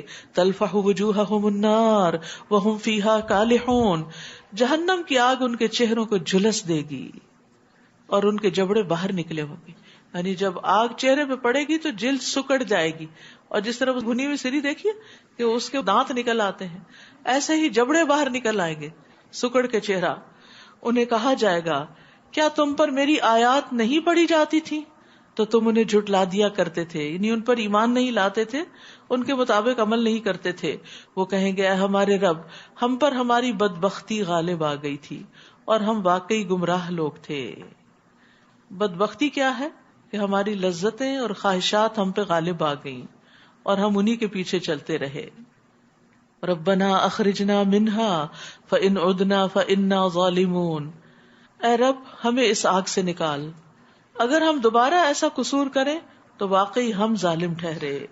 قال اخسؤوا فیہا ولا تکلمون، اللہ تعالیٰ فرمائے گا مجھ سے دور ہی رہو اور اسی آگ میں پڑے رہو اور مجھ سے کوئی بات مت کرو. اللہ تعالیٰ ان سے کلام بھی نہیں کرنا چاہے گا. ان کا اتنا بڑا کیا جرم ہوگا جس کی وجہ سے اتنا شدید غضب نازل ہوگا ان پر. فرمایا انہو کان فریق من عبادی یقولون ربنا آمنا فاغفر لنا وارحمنا وانت خیر الراحمین، کہ جب میرے کچھ بندے یہ کہتے تھے کہ اے ہمارے رب ہمیں بخش دے، ہم پہ رحم فرما کیونکہ تو ہی سب سے بہتر رحم کرنے والا ہے. فاتخذتموہم سخریا، تو تم لوگ ان کا مذاق اڑاتے تھے. اللہ کی طرف رجوع کرنے والوں، دعائیں کرنے والوں کا تم مذاق کرتے تھے، حتیٰ کہ ان کے ساتھ اس مشغلے نے تمہیں میری یاد بھی بھلا دی اور تم ان پر ہنسا کرتے تھے. یہ ہے ان کا جرم، نیک لوگوں پر ہنسنا، کسی کی نیکی کا مذاق اڑانا اور اللہ کو بھول جانا اور دین کے شاعر کا مذاق اڑانا. یہ بہت بڑا جرم ہے جس پر انسان کے لیے جہنم کی ہمیشگی کی سزا ہے. یعنی دین ہنسی مذاق کی چیز نہیں ہے. وما هو بالہزل، یہ ایک سنجیدہ کلام ہے، یہ ایک سنجیدہ بات ہے اور اس پر عمل کرنا ضروری ہے. یعنی کبھی دینی شاعر کا مذاق نہ اڑائیں. آج میں نے انہیں ان کے صبر کا بدلہ دے دیا ہے، بلا شبہ وہی کامیاب رہے ہیں. قال کم لبثتم فی الارض عدد سنین، پھر اللہ تعالیٰ ان سے پوچھے گا بتاؤ تم کتنے سال زمین میں رہے. قالوا لبثنا یوما او بعد یوم فاسأل العادین، وہ کہیں گے یہی کوئی ایک دن یا اس کا کچھ حصہ. اتنی لمبی لمبی زندگی، 60-70 سال کی زندگی، ایک دن یا دن کا بھی کچھ حصہ. اور یہ بات تو شمار کرنے والوں سے پوچھ لیجئے، یعنی اپنے ساتھ اوروں کو بھی گواہ لا رہے ہوں گے کہ ہم سچ کہہ رہے ہیں. اللہ تعالیٰ فرمائے گا واقعی تم تھوڑا ہی عرصہ وہاں ٹھہرے، کاش تم نے یہ اس وقت جانا ہوتا. اگر دیکھا جائے تو آخرت کا ایک دن 50,000 سال کے برابر ہے، اور پھر جو فیصلے کے بعد کی زندگی شروع ہوگی وہ تو کبھی ختم ہی نہیں ہوگی. تو اس کے مقابلے میں یہ زندگی کیا ہے؟ ایک ڈاٹ بھی نہیں، کچھ بھی نہیں. کیا تم نے یہ سمجھ رکھا تھا کہ ہم نے تمہیں بیکار ہی پیدا کر دیا اور تم ہمارے ہاں لوٹ کر نہیں آؤ گے، تمہیں واپس نہیں آنا؟ فتعالی اللہ الملک الحق، بس اللہ بہت بلند شان والا ہے، وہی حقیقی بادشاہ ہے، اس کے علاوہ کوئی الہ نہیں، وہی عرش عظیم کا مالک ہے. اور جو شخص اللہ کے ساتھ کسی اور کو الہ پکارتا ہے جس کی اس کے پاس کوئی دلیل نہیں تو اس کا حساب اس کے رب کے ذمہ ہے. ایسے کافر کبھی کامیاب نہ ہوں گے. تو اللہ تعالیٰ نے اس سورت کے شروع میں مومنین کی فلاح کا ذکر کیا اور آخر میں کافروں کی فلاح نہ ہونے کا ذکر کیا. قد افلح المؤمنون سے شروع ہوا اور اختتام کس پہ ہو رہا ہے؟ انہ لا یفلح الکافرون وقل رب اغفر وارحم وانت خیر الراحمین. اور آپ اللہ سے دعا کیجئے اے میرے رب مجھے بخش دے اور مجھ پہ رحم فرما، تو ہی سب رحم کرنے والوں سے اچھا رحم کرنے والا ہے. سورۃ النور. بسم اللہ الرحمن الرحیم. سورة أنزلناها وفرضناها وأنزلنا فيها آيات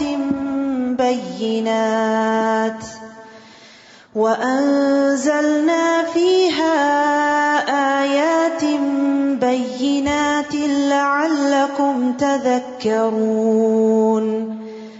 الزانية والزاني فاجلدوا كل واحد منهما 100 جلدة ولا تأخذكم بهما رأفة في دين الله إن كنتم تؤمنون بالله واليوم الآخر وَلْيَشْهَدْ عَذَابَهُمَا طَائِفَةٌ مِّنَ الْمُؤْمِنِينَ۔ شروع کرتی ہوں اللہ کے نام سے جو بے انتہا مہربان نہایت رحم فرمانے والا ہے۔ سورۃ انزلناها، یہ ایک سورت ہے جسے ہم نے نازل کیا ہے۔ اللہ نے پورا قرآن نازل کیا ہے، لیکن یہاں خاص طور پر اس سورت کے نزول کی اہمیت کی وجہ سے اس کا ذکر کیا گیا۔ وَفَرَضْنَاهَا، اور ہم نے اس کو فرض کے درجے میں رکھا ہے، یعنی اس میں جو احکامات ہم نے نازل کیے ہیں ان احکامات پر عمل کرنا لازم ہے۔ وَأَنزَلْنَا فِيهَا آيَاتٍ بَيِّنَاتٍ، اور اس میں واضح آیات نازل فرمائی ہیں، لَعَلَّكُمْ تَذَكَّرُونَ، تاکہ تم سبق حاصل کرو۔ کیا ہیں وہ احکامات، کیا ہیں وہ واضح آیات؟ زانی عورت ہو یا مرد، ان میں سے ہر ایک کو 100 درے لگاؤ، اور اگر تم اللہ اور آخرت کے دن پر ایمان رکھتے ہو تو اللہ کے دین کے معاملے میں تمہیں ان دونوں میں سے کسی پر بھی ترس نہیں آنا چاہیے، اور مسلمانوں میں سے ایک گروہ ان کی سزا کے وقت موجود ہونا چاہیے۔ چونکہ ہمارا دین نسب کی بھی حفاظت کرتا ہے اور حیا کا ہمیں حکم دیتا ہے، اس لیے اس نے زنا کو حرام قرار دیا ہے، کیونکہ اس سے انسانوں کے حسب نسب خلط ملط ہو جاتے ہیں۔ نبی صلی اللہ علیہ وسلم نے فرمایا، زانی جس وقت زنا کرتا ہے تو وہ مومن نہیں ہوتا۔ یہ ایسا کبیرہ گناہ ہے جس کی وجہ سے انسان کا ایمان رخصت ہو جاتا ہے، اور اگر اللہ نہ کرے کوئی اس حال میں مر جائے تو گویا ایمان سے خالی دنیا سے گیا۔ ابن عباس کہتے ہیں، زنا کرتے ہوئے زانی سے ایمان کا نور اٹھا لیا جاتا ہے۔ زنا کا انجام بھی بہت برا ہے۔ رسول اللہ صلی اللہ علیہ وسلم نے فرمایا، میرے پاس 2 آدمی آئے اور انہوں نے میرا بازو پکڑا اور مجھے ایک دشوار گزار پہاڑ کے پاس لے گئے، تو وہاں کچھ لوگ تھے جو بری طرح پھولے ہوئے تھے اور ان سے بیت الخلاء کی طرح غلیظ بو آ رہی تھی۔ میں نے پوچھا، یہ کون ہے؟ انہوں نے کہا، یہ زانی مرد اور زانی عورتیں ہیں۔ یعنی جو زنا کرے اور توبہ کیے بغیر مر جائے اس کا پھر آخرت میں یہ انجام ہے۔ اور پھر یہاں پر یہ فرمایا کہ تم جب ان کو سزا دو تو پھر دین کے معاملے میں تمہارے اندر کوئی رأفت نہیں آنی چاہیے، یعنی بعض اوقات نرمی اور محبت سے انسان سمجھتا ہے اور بعض اوقات اس کو ڈسپلن کرنا پڑتا ہے، اور یہ بھی اللہ کی رحمت ہوتی ہے۔ یعنی کچھ بری عادتیں جب تک اس پر کوئی پنشمنٹ نہ ہو اس وقت تک وہ جاتی نہیں ہے، تو حدود کی راہ میں نرمی کی مذمت کی گئی ہے، اور ایک حد کو نافذ کرنے کی جو اہمیت ہے، رسول اللہ صلی اللہ علیہ وسلم نے فرمایا، زمین پر ایک حد جاری کرنا زمین والوں کے لیے 40 دنوں کی بارش سے بہتر ہے۔ زانی نہ نکاح کرے مگر زانیہ یا مشرکہ عورت کے ساتھ، یعنی جب پتہ چل جائے کہ کوئی لڑکا یا لڑکی زنا کے کام میں ملوث ہے اور وہ اس عادت بد کا شکار ہے اور وہ اس سے باز ہی نہیں آتا یا آتی، تو پھر اپنے بچے کا رشتہ وہاں نہیں کرنا چاہیے۔ اور زانیہ کے ساتھ وہی نکاح کرے جو خود زانی یا مشرک ہو، ہاں وہ آپس میں ایک دوسرے سے کر سکتے ہیں، اور اہل ایمان پر یہ کام حرام کر دیا گیا ہے، یعنی اچھی نیت سے بھی ان کے نکاح نہیں ہو سکتے، صرف سچی توبہ کے بعد ہی ممکن ہے۔ یعنی اگر کسی شخص سے ایسا کوئی غلط کام ہوتا رہا، مثلاً کوئی شخص نان مسلم تھا اور ان کے ہاں تو ایسے حلال حرام کی پرواہ نہیں ہوتی، اور وہ اپنی پچھلی زندگی میں ایسی کسی خرابی کا شکار رہا، پھر اس نے سچے دل سے توبہ کی، مسلمان ہو گیا، اور وہ کسی مسلمان لڑکی سے اب شادی کرنا چاہتا ہے، تو توبہ کے بعد شادی ہو سکتی ہے۔ اور جو لوگ پاک دامن عورتوں پر تہمت لگائیں پھر 4 گواہ پیش نہ کر سکیں، انہیں 80 کوڑے لگاؤ۔ یعنی کسی کے اوپر زنا کا الزام لگانا بھی بہت بڑا جرم ہے، اور آئندہ کبھی ان کی گواہی قبول نہ کرو، اور یہی لوگ بد کردار ہیں۔ یعنی جھوٹی گواہی دینا اور پھر خاص طور پر پاک دامن ایمان والی بھولی بھالی عورتوں پر زنا کی تہمت لگانا، یہ کبیرہ گناہوں میں سے ہے۔ رسول اللہ صلی اللہ علیہ وسلم نے فرمایا، جس شخص نے کسی مومن کے بارے میں کوئی ایسی بات کہی جو اس میں نہیں تھی اور اس بات سے اس کو بدنام کیا، تو اللہ اسے جہنمیوں کی پیپ میں ڈالے گا۔ وہ اس بات کا مستحق رہے گا یہاں تک کہ وہ اپنی بات سے باز آ جائے۔ نبی صلی اللہ علیہ وسلم نے فرمایا بے شک سب سے بڑا سود یہ ہے کہ انسان ناحق کسی مسلمان کی عزت سے کھیلے، اور تہمت لگانے والوں کو قیامت کے دن بھی کوڑے پڑیں گے. یعنی اگر وہ دنیا میں بچ بھی گئے اور توبہ نہیں کی اور اپنی بات سے باز نہیں آئے تو یہ بدلہ وہاں مل کر رہے گا. تو یاد رکھیے انسان کو کسی کے بارے میں بھی کوئی بات ایسی نہ سننی چاہیے اور نہ اس میں ہاں میں ہاں ملانی چاہیے اور نہ اس سے مزے لینے چاہیے اور نہ ہی ایسی باتوں کو آگے پھیلانا چاہیے. یہ کس قسم کا ٹیسٹ ہے؟ چاہے آپ کو پتا بھی ہو کہ کوئی شخص بہت خراب ہے، اگر آپ کے پاس 4 گواہ نہیں تو آپ زبان نہیں کھولیں گے، کیونکہ یہ بہت سنگین معاملہ ہے. کسی بھی لڑکی کی عزت جو ہے وہ اس کا سب سے قیمتی سرمایہ ہوتا ہے، اور اگر اس کی شہرت ہی خراب ہو جائے تو وہ اس کو روئن کر دینے کے باعث. اس کا یہ مطلب نہیں کہ مرد کے اوپر الزام لگا سکتے ہیں، نہیں، چونکہ عورت کا معاملہ زیادہ نازک ہے اس لیے یہاں عورت کا ذکر کیا گیا ہے، ورنہ مرد کے اوپر بھی الزام نہیں لگا سکتے. الا الذین تابوا من بعد ذلک واصلحوا فإن اللہ غفور الرحیم. البتہ جو لوگ اس کے بعد توبہ کر لیں اور اپنی اصلاح کر لیں تو یقیناً اللہ بڑا بخشنے والا اور رحم کرنے والا ہے. کیسی خوشخبری ہے کہ بڑے سے بڑے گناہ بھی معاف ہو جاتے ہیں. اگر کوئی ماضی میں غلطی کر چکا ہے تو اللہ تعالیٰ اس کو معاف کر دے گا اگر وہ سچے دل سے توبہ کر کے آئندہ ایسے کسی گناہ کی طرف راغب نہ ہو. تو یہ تو تھا دیگر لوگوں کا معاملہ. لیکن بعض اوقات ایک مرد اپنے ہی گھر میں اپنی بیوی کو خود اپنی آنکھوں سے کسی کے ساتھ برا کام کرتے ہوئے دیکھتا ہے، لیکن اس کے پاس 4 گواہ نہیں، تو اب وہ کیا کرے؟ فرمایا اور جو لوگ اپنی بیویوں پر تہمت لگائیں اور ان کے اپنے سوا ان کے پاس کوئی گواہ بھی نہ ہو تو ان میں سے ایسے شخص کی شہادت یوں ہوگی کہ وہ 4 دفعہ اللہ کی قسم کھا کر گواہی دے کہ وہ سچا ہے. یعنی پھر وہ 4 مرد لانے کے بجائے 4 قسمیں کھائے اور 5ویں دفعہ یوں کہے گا کہ اگر وہ جھوٹا ہو تو اس پر اللہ کی لعنت ہو، اور اس عورت جس پر الزام لگایا گیا ہے اس سے سزا یوں ٹل سکتی ہے کہ وہ 4 دفعہ اللہ کی قسم کھا کے گواہی دے کہ وہ خامند جھوٹا ہے، اور 5ویں دفعہ یوں کہے کہ اگر مرد یعنی اس کا خامند سچا ہو تو مجھ پر اللہ کا غضب نازل ہو، اور اگر تم پر اے مسلمانوں اللہ کا فضل اور اس کی رحمت نہ ہوتی تو یہ معاملہ تم پہ بڑا پیچیدہ ہو جاتا. اور اللہ تعالیٰ بڑا التفات فرمانے والا اور حکیم ہے کہ جس نے معافی کا یہ قاعدہ مقرر کر دیا. اب آیت 11 سے آنورڈز واقع افک سے متعلق آیات ہیں. نبی صلی اللہ علیہ وسلم ایک غزوے پر تشریف لے گئے جس میں حضرت عائشہ آپ کے ساتھ تھی. حضرت عائشہ نے اپنی بہن سے ایک ہار مستعار لے کر زیب و زینت کے لیے پہنا ہوا تھا، تو اس سے پتہ چلتا ہے کہ سفر میں بھی خواتین اپنا زیور ساتھ لے جا سکتے. بہرحال وہاں پر جب واپس آ رہے تھے تو ایک جگہ سارے لشکر نے پڑاؤ ڈالا اور حضرت عائشہ جو تھی وہ رفع حاجت کے لیے اپنے ہودج سے باہر نکل کے کہیں ذرا دور گئی. تو واپسی پہ انہوں نے دیکھا ان کا ہار گم گیا ہے، تو وہ اس کو ڈھونڈتے ڈھونڈتے جب واپس پہنچی تو اتنے میں لشکر کوچ کر چکا تھا. اب وہ جس جگہ تھی وہیں بیٹھی رہی. تو حضرت صفوان بن معطل جو تھے ان کی ڈیوٹی تھی کہ قافلے کے پیچھے چھٹی ہوئی چیزیں جو ہیں وہ لیتے ہوئے مدینہ پہنچے. تو انہوں نے دیکھا کہ یہاں عائشہ بیٹھی ہیں، کیونکہ پردے کے احکام نازل ہونے سے پہلے وہ ان کو دیکھ چکے تھے. تو انہوں نے انا للہ و انا الیہ راجعون پڑھا، اپنا اونٹ پاس کھڑا کیا اور اس پر ان کو سوار کیا، اور اس کے بعد راستہ بھر ان سے کوئی بات نہیں کی. لیکن جب یہ مدینہ ان کو لے کے داخل ہو رہے تھے تو منافقین کے سردار عبداللہ بن ابی نے حضرت عائشہ پر زنا کا الزام لگا دیا کہ یہ جان بوجھ کے پیچھے رہی ہیں، اس شخص کے ساتھ نعوذ باللہ کوئی غلط تعلقات تھے اور یہ زنا کر کے واپس لوٹی ہیں، صحیح سلامت نہیں آئی. یہ کوئی چھوٹی بات نہیں تھی، بہت بڑی بات تھی. بہرحال یہ بات اس نے اپنے سرکل میں کہی، وہاں سے آگے پھیلتی چلی گئی اور ہر شخص پریشان تھا. 1 مہینے تک وہی نازل نہیں ہوئی اور مدینہ کی جو فضا تھی وہ بہت ٹینس ہو گئی.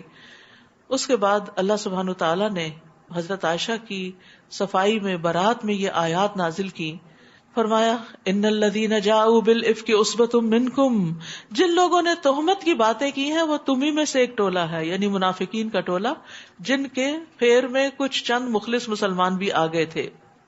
لا تحسبوه شرا لکم بل هو خیر لکم، اسے اپنے لیے برا نہ سمجھو بلکہ وہ تمہارے لیے اچھا ہے. سبحان اللہ، اتنی تکلیف سے نبی صلی اللہ علیہ وسلم گزرے، حضرت عائشہ، ان کے والدین، مخلص مسلمان، سارے کے سارے مدینہ والے، یعنی ایک انتہائی پریشانی اور غم کے عالم سے گزر رہے تھے اور کسی کے پاس کوئی جواب نہیں تھا. حضرت عائشہ پر ایک پہاڑ ٹوٹ پڑا تھا غم کا. اللہ سبحانہ وتعالیٰ اتنے شدید غم اور تکلیف کے واقعے کو بھی کہتے ہیں اس میں بھی خیر ہے. سبحان اللہ.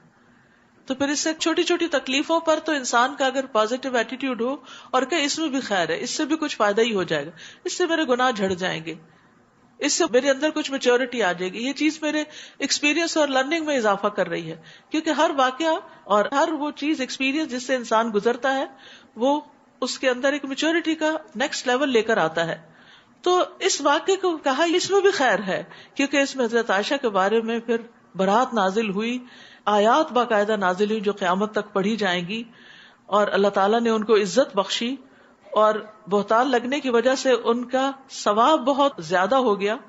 اور اس میں عام مومنوں کے لیے بھی نصیحت تھی کہ ایسے واقعات میں کیا کرتے ہیں. اور پھر یہ ہے کہ بہتان لگانے والوں پر حد بھی جاری ہوئی، تو یہ کہ اسلام کا قانون بھی سامنے آ گیا. فرمایا اسے تم اپنے لیے برا نہ سمجھو، وہ تمہارے لیے بہتر ہے. جس نے اس میں جتنا حصہ لیا اتنا ہی گناہ کمایا. ایک دفعہ یہ ذکر کیا تو اتنا، 2 دفعہ یا 10 دفعہ، جتنا جتنا جس نے اس کو پروپیگیٹ کیا اتنا ہی گناہ کمایا. اور ان میں سے جو شخص اس تہمت کے بڑے حصے کا ذمہ دار بنا، یعنی عبداللہ بن ابی، اس کے لیے عذاب عظیم ہے. استغفر اللہ. سوچتی ہوں منافقین یہ آیات سن کے بھی نہیں پگھلتے تھے. سچ ہی قرآن کہتا ہے کہ لا یشعرون لا یفقہون، ان کو شعور ہی نہیں، سمجھ ہی نہیں. اگر انسان کے اندر سمجھ ہو تو اس کو اشارہ بھی کافی ہوتا ہے. وہ دوسرے کی پٹائی ہو رہی ہے تو وہ اپنے بارے میں ڈرتا ہے کہ کہیں مجھ سے ایسی غلطی نہ ہو کہ میری اس طرح کی پکڑ ہو. وہ دوسروں سے بھی عبرت لیتا ہے. کہاں یہ کہ کوئی بات خود اسی کے اوپر آ جائے اور وہ اس سے بھی نصیحت نہ پکڑے. فرمایا جب تم نے یہ قصہ سنا تھا تو مومن مردوں اور مومن عورتوں نے اپنے دل میں اچھی بات کیوں نہ سوچی اور یوں کیوں نہ کہہ دیا کہ یہ صریح بہتان ہے. یہی اخلاق ہمیں سیکھ لینا چاہیے. کسی کے بارے میں بری بات سنیں تو کہیں کہ ہمیں تو یقین نہیں آتا، اس کا دفاع کریں اور اس کو بہتان بتائیں. پھر یہ تہمت لگانے والے اس پر 4 گواہ کیوں نہ لا سکے. پھر جب یہ گواہ نہیں لا سکے تو اللہ کے ہاں یہی جھوٹے ہیں. اور اگر تم پر دنیا اور آخرت میں اللہ کا فضل اور اس کی رحمت نہ ہوتی تو جن باتوں میں تم پڑ گئے تھے ان کی پاداش میں تمہیں بہت بڑا عذاب آ لیتا. جس وقت تمہاری ایک زبان سے دوسری زبان اس بات کو لیتی چلی جا رہی تھی اور تم اپنے منہ سے وہ کچھ کہہ رہے تھے جس کے متعلق تمہیں کچھ علم نہ تھا. بغیر علم کے، بغیر دلیل کے تم بات کر رہے تھے اور تم اسے معمولی بات سمجھ رہے تھے، حالانکہ وہ اللہ کے ہاں بہت بڑی بات تھی. تو یاد رکھیے گناہوں کو حقیر نہیں سمجھنا چاہیے. ابن سیرین کہتے ہیں اللہ کی قسم جو گناہ مجھ سے ہو گئے میں ان پہ نہیں روتا بلکہ میں ان گناہوں پہ روتا ہوں جنہیں میں نے حقیر جانا جبکہ وہ اللہ کے ہاں انتہائی سنگین ہے. بعض اوقات انسان کوئی غلط کام کرتا ہے، کہتے کوئی بات نہیں، معمولی سی بات ہے، اللہ معاف کرنے والا ہے، خیر ہے، کوئی بات نہیں، اور یہ کہتے کہتے گناہ پہ گناہ کرتا چلا جاتا. ایسے گناہوں پر تو انسان توبہ بھی نہیں کرتا. جن گناہوں کو ہم گناہ سمجھتے ہیں ان پر تو توبہ بھی کر لیتے ہیں، اور جن گناہوں کو گناہ ہی نہیں سمجھتے ان پر تو ہم ہنسی مذاق کر لیتے ہیں. تو وہی بعضوں کا چھوٹے چھوٹے بھی اکٹھے ہو کر آگ بھڑکانے کے لیے کافی ہو جاتے ہیں. جب تم نے یہ قصہ سنا تھا تو تم نے یہ کیوں نہ کہہ دیا کہ ہمیں یہ مناسب نہیں کہ ایسی بات کریں. ما یکون لنا ان نتکلم بہذا سبحانک ھذا بہتان عظیم. سبحان اللہ، یہ تو بہت بڑا بہتان ہے. نبی کی بیوی کے بارے میں تم نے اچھی گواہی کیوں نہ دی. اللہ تمہیں نصیحت کرتا ہے کہ اگر تم مومن ہو تو آئندہ ایسی حرکت کبھی نہ کرنا. اللہ تمہیں واضح ہدایات دیتا ہے اور وہ سب کچھ جاننے والا، حکمت والا ہے. جو لوگ یہ چاہتے ہیں کہ ایمان لانے والوں میں بے حیائی کی اشاعت ہو ان کے لیے دنیا میں بھی دردناک عذاب ہے اور آخرت میں بھی، اور اس کے نتائج کو اللہ ہی بہتر جانتا ہے، تم نہیں جانتے. تو یاد رکھیے اللہ سبحانہ وتعالی فحش کلامی سے، بے حیائی سے، جسموں کو ننگا کرنے سے اور ان کی تشہیر کرنے سے، ان سب چیزوں سے نفرت کرتا ہے. رسول اللہ صلی اللہ علیہ وسلم نے فرمایا اللہ بے حیائی پسند نہیں کرتا، بے حیا سے اور بے حیائی کی تلاش کرنے والے سے بغض رکھتا ہے، اور قیامت اس وقت تک قائم نہیں ہوگی جب تک ہر طرف فحش اور بتکلف فحش گوئی عام نہ ہو جائے. استغفر اللہ. اور اسی طرح باتوں میں بھی فحش باتیں یا فحش موضوعات پر باتیں، یہ بھی اللہ تعالیٰ کو پسند نہیں. رسول اللہ صلی اللہ علیہ وسلم نے فرمایا بے شک بے حیائی اور بتکلف فحش گوئی کا اسلام سے کوئی تعلق نہیں، اور اسلام کے اعتبار سے لوگوں میں سب سے اچھا شخص وہ ہے جس کا اخلاق سب سے عمدہ ہو. بعض لوگ بڑی ننگی گالیاں دیتے ہیں، وہ بھی اسی میں شامل ہو جاتا ہے. تو انسان کو اپنی زبان پہ کنٹرول رکھنا چاہیے، غصے میں کبھی بھی بےہودہ بات نہیں کرنی چاہیے. اور اگر تم پر اللہ کا فضل اور اس کی رحمت شامل حال نہ ہوتی تو اس کے برے نتائج تمہارے سامنے آ جاتے. اور اللہ تعالیٰ یقیناً بڑا مہربان اور نہایت رحم کرنے والا ہے. اے ایمان والو، شیطان کے نقش قدم پر نہ چلو، اور جو شخص شیطان کے قدموں پر چلے گا تو وہ تو بے حیائی اور برے کاموں کا ہی حکم دے گا. اور اگر تم پر اللہ کا فضل اور اس کی رحمت شامل حال نہ ہوتی، اب یہ بات بار بار کہی جا رہی کہ ان نازک معاملات میں اللہ ہی نے تمہیں سنبھالا ہے، تو تم میں سے کبھی کوئی پاک صاف نہ رہ سکتا تھا، مگر اللہ جسے چاہے پاک سیرت بنا دیتا ہے. تو پاک دامنی اللہ سے مانگنی چاہیے، اور اللہ سب کچھ سننے والا اور جاننے والا ہے. اب جب یہ واقعہ ہو گیا تو الزام لگانے والوں میں ایک مصطح بن اساسہ بھی تھے، جو حضرت ابو بکر کے قریبی رشتہ دار تھے، مسکین مہاجر شخص تھے جن کے پاس اپنا کوئی آمدنی کا ذریعہ نہیں تھا. تو حضرت ابو بکر نے ان کا وظیفہ لگایا ہوا تھا، ان کی مدد کرتے تھے. جب آپ کو پتا چلا کہ انہوں نے ہی آپ کی بیٹی پر الزام لگانے میں حصہ لیا ہے تو انہوں نے قسم کھا لی کہ میں آئندہ اس کی مدد نہیں کروں گا. لیکن پھر کیا ہوا؟ اللہ سبحانہ وتعالی نے آیت نازل کر دی، اور تم میں سے آسودہ حال لوگوں کو یہ قسم نہیں کھانی چاہیے کہ وہ قرابت داروں، مسکینوں اور اللہ کی راہ میں ہجرت کرنے والوں کو کچھ صدقہ وغیرہ نہ دیں گے. انہیں چاہیے کہ ان کو معاف کر دیں. سبحان اللہ، اتنا بڑا قصور کہ جو دل کو پارا پارا کر دے اس کو بھی معاف کر دو. اور خاص طور پر اس کی پچھلی زندگی کی نیکی کو دیکھ لو کہ اس نے کبھی تم پر کوئی احسان کیا تھا. یہاں پر خاص طور پر حضرت مصطح کے مہاجر فی سبیل اللہ ہونے کا ذکر کیا گیا کہ اگرچہ انسان تھے، غلطی ہو گئی، لیکن ان کی قربانیاں بھی ہیں. انہیں چاہیے کہ وہ ان کو معاف کر دیں اور ان سے درگزر کریں.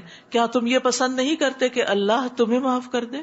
الا تحبون ان یغفر اللہ لکم، اور اللہ بڑا بخشنے والا اور رحم کرنے والا ہے.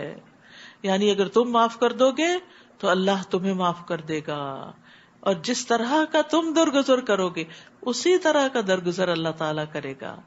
اور یہ بردبار انسان کی صفت ہوتی ہے کہ جب اسے قدرت حاصل ہو تو انتقام نہ لے بلکہ درگزر سے کام لے. اور یاد رکھیے، معاف کرنے میں ہی سکون ہے اور اطمینان ہے. فضیل بن عیاض کہتے ہیں جب کوئی شخص تم سے کسی اور کی شکایت کرے، فلاں نے میرے ساتھ یہ ظلم کیا تو اسے کہا میرے بھائی اسے معاف کر دو، کیونکہ معاف کرنا تقوی کے زیادہ قریب ہے.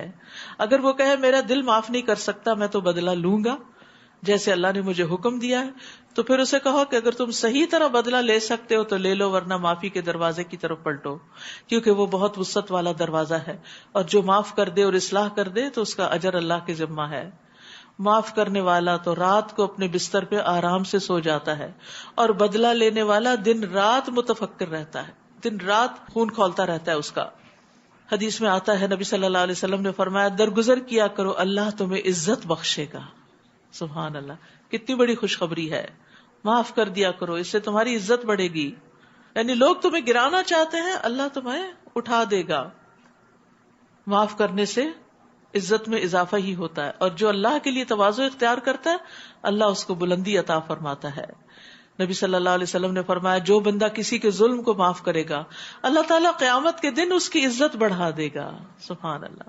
جو لوگ پاک دامن اور بھولی بھالی مومن عورتوں پر تہمت لگاتے ہیں ان پر دنیا میں بھی لعنت اور آخرت میں بھی، اور انہیں بہت برا عذاب ہوگا. یہ غافلات کون ہوتی ہیں؟ یعنی جنہیں بے حیائی کے کاموں سے اور زنا وغیرہ اور ایسے ریلیشن شپ سے کوئی تعلق واسطہ نہیں ہوتا. اور حضرت عائشہ ایسی ہی تھی. جس دن ایسے مجرموں کی اپنی زبانیں، ہاتھ اور پاؤں انہی کے خلاف، ان کے کرتوتوں کے متعلق گواہی دیں گے، اس دن اللہ انہیں وہ بدلہ دے گا جس کے وہ مستحق ہیں، اور وہ جان لیں گے کہ اللہ ہی حق ہے، سچ کو سچ کر دکھانے والا ہے. الخبیثات للخبیثین والخبیثون للخبیثات. خبیث عورتیں خبیث مردوں کے لیے ہیں، یا خبیث باتیں خبیث لوگوں کو ہی زیب دیتی ہیں، اور خبیث مرد خبیث عورتوں کے لیے ہیں، اور پاکیزہ عورتیں پاکیزہ مردوں کے لیے، اور پاکیزہ مرد پاکیزہ عورتوں کے لیے. ان کا دامن ان باتوں سے پاک ہے جو وہ تہمت لگانے والے کہتے ہیں. ان کے لیے بخشش بھی ہے اور عزت کی روزی بھی. اب یہ بات جب ہو گئی، یہ واقعہ پیش آ گیا، تو یہ واقعہ سبب بنا اس سورت کے نازل ہونے کا، ان آیات کے نازل ہونے کا، اور مسلمانوں کو معاشرتی زندگی کے آداب سکھانے کا، ان تمام چیزوں کے بارے میں بتانے کا، تاکہ وہ اس نتیجے تک پہنچے ہی نہ، پہلے سے ہی ایسے اصولوں پر عمل کرے جس کے نتیجے میں وہ ان بڑی مشکلات سے بچ سکیں. تو پہلا حکم یا ایھا الذین آمنوا لا تدخلوا بیوتا غیر بیوتکم حتی تستأنسوا وتسلموا علی اہلها. اے ایمان والو اپنے گھروں کے سوا دوسروں کے گھروں میں داخل نہ ہوا کرو. یعنی اچانک کسی کے گھر میں مت چلے جاؤ.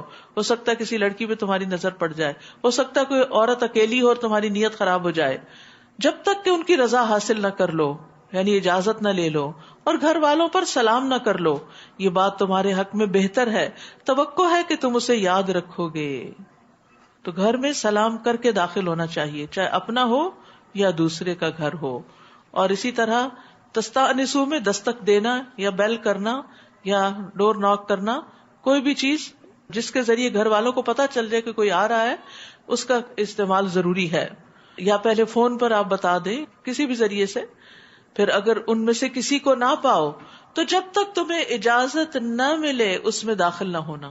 اکیلے گھر میں مت جانا ورنہ کوئی چوری کی تہمت ہی نہ لگا دے. اور اگر تمہیں کہا جائے کہ واپس چلے جاؤ تو واپس چلے جاؤ. یہ تمہارے لیے زیادہ پاکیزہ طریقہ ہے. یعنی اگر کوئی مصروف ہے, اس وقت تمہیں اٹینڈ نہیں کر سکتا اور تم اجازت اور اطلاع کے بغیر چلے گئے ہو تو پھر قصور تمہارا اپنا ہے. اگر تمہیں اجازت نہیں ملتی اندر آنے کی تو پھر مت جاؤ. اور جو کام تم کرتے ہو اللہ اسے خوب جانتا ہے. یعنی جب لوٹ کے کوئی جانے کا کہے تو خوشی سے واپس جانا چاہیے, کیونکہ یہ بھی اللہ کے حکم ماننے کی بات ہے. البتہ بے آباد گھروں میں داخل ہونے سے تم پر کوئی گناہ نہیں. جہاں تمہارے فائدے کی کوئی چیز ہو, یعنی خالی گھر ہے, تمہیں کسی نے رینٹ پر دے دیا, اب اس میں تم جا سکتے ہو اگرچہ وہ کسی اور کی ملکیت ہے. اور اللہ خوب جانتا ہے جو تم ظاہر کرتے ہو اور جو تم چھپاتے ہو. مزید حکم قل للمؤمنین یغضوا من ابصارهم ویحفظوا فروجهم ذلک ازکی لهم. اے نبی مومن مردوں سے کہیے کہ وہ اپنی نگاہیں نیچی رکھا کریں اور اپنی شرمگاہوں کی حفاظت کریں, یہ ان کے لیے زیادہ پاکیزہ طریقہ ہے. اور جو کچھ وہ کرتے ہیں اللہ اس سے باخبر ہے. یاد رکھیے آنکھ دل کا دروازہ ہے. جو چیز آنکھ سے دل میں چلی جاتی ہے بعضوں کو دل میں بیٹھ جاتی ہے. تو آنکھ کے فتنے سے بچنے کی کوشش کرنی چاہیے. ایسی چیزوں پر نگاہ نہیں ڈالنی چاہیے یا نگاہ بھر کے نہیں دیکھنا چاہیے. اور یہ مردوں کے لیے بھی اور آگے عورتوں کو بھی یہی حکم ہے کہ جو انسان کو زنا کی طرف لے جائیں, حرام کی طرف لے جائیں, غلط چیز کی طرف لے جائیں یا دنیا کی محبت, خواہشات, حسرتیں دل میں پیدا کر دیں. نبی صلی اللہ علیہ وسلم نے فرمایا ابن آدم پر اس کے زنا سے حصہ لکھ دیا گیا جو وہ لامحالہ اسے ملے گا. بس آنکھوں کا زنا دیکھنا ہے, اور اس میں سامنے بھی کسی کو دیکھنا اور تصویریں بھی ایسی ننگی دیکھنا اور پورن دیکھنا, یہ ساری چیزیں اس میں شامل ہو جاتی ہیں, اور یہ ایمان کے منافی عمل ہے. نبی صلی اللہ علیہ وسلم نے فرمایا اے علی نظر کے پیچھے نظر مت لگاؤ. یعنی ایک چیز دیکھی, اٹریکشن ہوئی, پھر دوبارہ نہ دیکھو, پھر دوبارہ نہ دیکھو, کیونکہ پہلی تمہارے لیے معاف ہے لیکن دوسری نہیں. اچانک نظر پڑے تو نظر پھیر لینی چاہیے. اور جو شخص 6 چیزوں کی ضمانت دے تو نبی صلی اللہ علیہ وسلم نے جنت کی ضمانت اس کو دی, اور اس میں ایک شرمگاہوں کی حفاظت اور دوسرے نگاہوں کو جھکا کے رکھنا. وَقُلْ لِلْمُؤْمِنَاتِ, اور مومن عورتوں سے بھی کہہ دیجئے کہ وہ اپنی نگاہیں نیچی رکھا کریں اور اپنی شرمگاہوں کی حفاظت کیا کریں. یعنی ان کے لیے بھی وہی احکامات ہیں جو مردوں کے لیے, لیکن عورتوں کے لیے کچھ مزید احکامات بھی ہیں. اور وہ کیا ہے؟ اور اپنی زینت کو ظاہر نہ کریں. زینت میں انسان کا میک اپ, خوبصورت کپڑے اور جسم کے وہ حصے جو چھپانے کے لائق ہیں جیسے گلا وغیرہ ہے, تو ان چیزوں کو غیر مردوں کے سامنے ظاہر نہیں کرنا چاہیے, مگر جو از خود ظاہر ہو جائے. مثلاً آپ نے ہاتھ بڑھایا کوئی چیز اٹھانے کے لیے, تھوڑا سا بازو سے کپڑا ہٹ گیا, کوئی انگوٹھی پہنی ہوئی ہے یا اس طرح کی. اور اپنی اوڑھنیاں اپنے سینوں پر ڈال لیا کریں اور اپنے بناؤ سنگار کو ظاہر نہ کرو. لیکن افسوس یہ کہ بعض لوگ سکارف بھی لیتے ہیں تو وہ گلے میں ہی لپیٹ لیتے ہیں اور سینہ ننگا ہو رہا ہوتا ہے. بعض لوگوں کا پورا سینہ ننگا ہوتا ہے, بعض آدھا ننگا کر کے پھرتے ہیں. تو یہ قرآن کے حکم کے صریح خلاف ہے. سکارف لیں, اپنی چیسٹ پوری ڈھانپیں, صرف اوپر اوپر گلے کی حد تک نہیں, یا اس طرح نہیں کہ دوپٹہ یوں لے کے سینہ ڈھانپ دے اور گلا ننگا ہو رہا ہو. کیونکہ خمار کہتے ہیں سر کے کپڑے کو, یعنی سر کا کپڑا اس طرح پہنے کہ وہ سینے تک آ جائے. اور اپنے بناؤ سنگھار کو ظاہر نہ کریں, یعنی اپنا میک اپ اور زینت اور خوبصورتی غیر مردوں کے سامنے ظاہر نہ کریں, مگر ان لوگوں کے سامنے خاوند, باپ, خاوند کے باپ یعنی سسر, اپنے بیٹے, شوہروں کے بیٹے یعنی ستیلے, بھائی, بھتیجے, بھانجے, اور اپنے میل جول والی عورتیں, کنیزیں جن کے وہ مالک ہوں, اپنے خادم مرد جو عورتوں کی حاجت نہ رکھتے ہوں, اور ایسے لڑکے جو عورتوں کی پوشیدہ باتوں سے ابھی واقف نہ ہوں. اور اپنے پاؤں زمین پر مارتے ہوئے نہ چلیں کہ جو زینت انہوں نے چھپا رکھی ہے یعنی زیورات وغیرہ کی اس کا لوگوں کو علم ہو جائے. یعنی عورتیں پاؤں میں بھی بعض اوقات بجنے والا زیور پہنتی ہیں یا کچھ, یا ایسی جوتی بعض اوقات کہ جس سے پوری مارکیٹ متوجہ ہو جائے کہ کون جا رہا ہے. تو زمین پہ پاؤں مار کے بھی چلنا عورت کے لیے ناپسندیدہ ہے. اے ایمان والو, تم سب مل کر اللہ کے حضور توبہ کرو, توقع ہے کہ تم کامیاب ہو جاؤ گے. یعنی ان سارے احکامات کو ماننے کے بعد بھی توبہ کرتے رہو کہ کہیں کوئی چیز رہ نہ جاتی ہو, کرنے کے باوجود بھی کوئی بھول چوک نہ ہوتی ہو. لیکن ہم میں سے بہت سے لوگ اس گناہ کو گناہ ہی نہیں سمجھتے, توبہ کب کریں گے؟ نہ اس کو گناہ سمجھا, نہ اس سے باز آئے, اور اگر ہو چکا تو توبہ بھی نہیں کی. تو اس لیے بہت ضروری ہے کہ یہ سورت جس کو اللہ تعالیٰ نے فرمایا ہم نے نازل کیا, یہ ہمارے احکامات ہیں اور ہم نے فرض کیا ہے. کیونکہ بہت سے لوگ کہتے ہیں کیا زینت کو چھپانا کوئی فرض ہے؟ اللہ نے سورت کے شروع میں کہہ دیا یہ فرض احکامات ہیں, تو پھر اور کون سے فرض کی بات ہے؟ رسول اللہ صلی اللہ علیہ وسلم نے فرمایا تمہاری بدترین عورتیں وہ ہیں جو زینت کا اظہار کرنے والی ہیں, تکبر سے چلنے والی ہیں. ایسی عورتیں منافق ہیں, ان میں سے کوئی بھی جنت میں داخل نہ ہوگی مگر سرخ چونچ اور سرخ پیر والے کوے کی طرح, یعنی بہت کم جو کلرڈ قسم کے برڈز ہوتے ہیں جو کبھی کبھی نظر آتے ہیں کسی خاص موسم میں. تو یہاں توبہ کا وجوب بھی ہے کہ نیک اعمال کرنے کے باوجود اور برائیوں سے بچنے کے باوجود بھی انسان کو توبہ کرتے رہنا چاہیے. نبی صلی اللہ علیہ وسلم دن میں 70 سے 100 بار استغفار کرتے تھے, حالانکہ آپ کے تو اگلے پچھلے سارے گناہ معاف کر دیے گئے تھے, بلکہ آپ تو معصوم عن الخطا تھے. مزید احکامات, اور تم میں سے جو لوگ مجرد ہیں یعنی اکیلے ہیں, سنگل ہیں, ان کے نکاح کر دو تاکہ زنا کی طرف نہ جائیں, اور اپنے لونڈی غلاموں کے بھی جو نکاح کے قابل ہوں. اگر وہ محتاج ہیں تو اللہ انہیں اپنی مہربانی سے غنی کر دے گا, اور اللہ بڑی وسعت والا اور جاننے والا ہے. یعنی رشتہ ملنے پر نکاح میں تاخیر نہیں کرنی چاہیے. نبی صلی اللہ علیہ وسلم نے حضرت علی سے کہا کہ 3 چیزوں میں تاخیر نہ کرو, نماز جب وقت ہو جائے, جنازہ جب حاضر ہو جائے, اور اکیلا سنگل کہ نکاح میں جب اس کا ہم پلہ رشتہ مل جائے. اور نکاح کشادگی کا باعث ہے. یعنی اگر بچوں کے حالات بہت زیادہ اچھے بھی نہیں تو بھی نکاح سے انشاءاللہ دونوں مل کے جب گھر بنائیں گے تو برکت ہو جائے گی. تو اس لیے ہم سب کو سوچنا چاہیے کہ جب بچے جوان ہو جائیں تو ان کی شادی کی فکر کرنی چاہیے, اور بلا وجہ چھوٹی چھوٹی باتوں کا بہانہ کر کے تاخیر نہیں کرنی چاہیے کہ ابھی پڑھ رہے ہیں, ابھی جاب نہیں ہے, ابھی فلاں نہیں. انشاءاللہ وقت کے ساتھ ساتھ سارے کام ہوتے جائیں گے. نکاح ان چیزوں میں حائل تھوڑی ہے, یہ تو ہم نے لائف سٹائل ایسا بنا لیا کہ جب شادی ہوگی تو سبھی کو چھوڑ بیٹھے.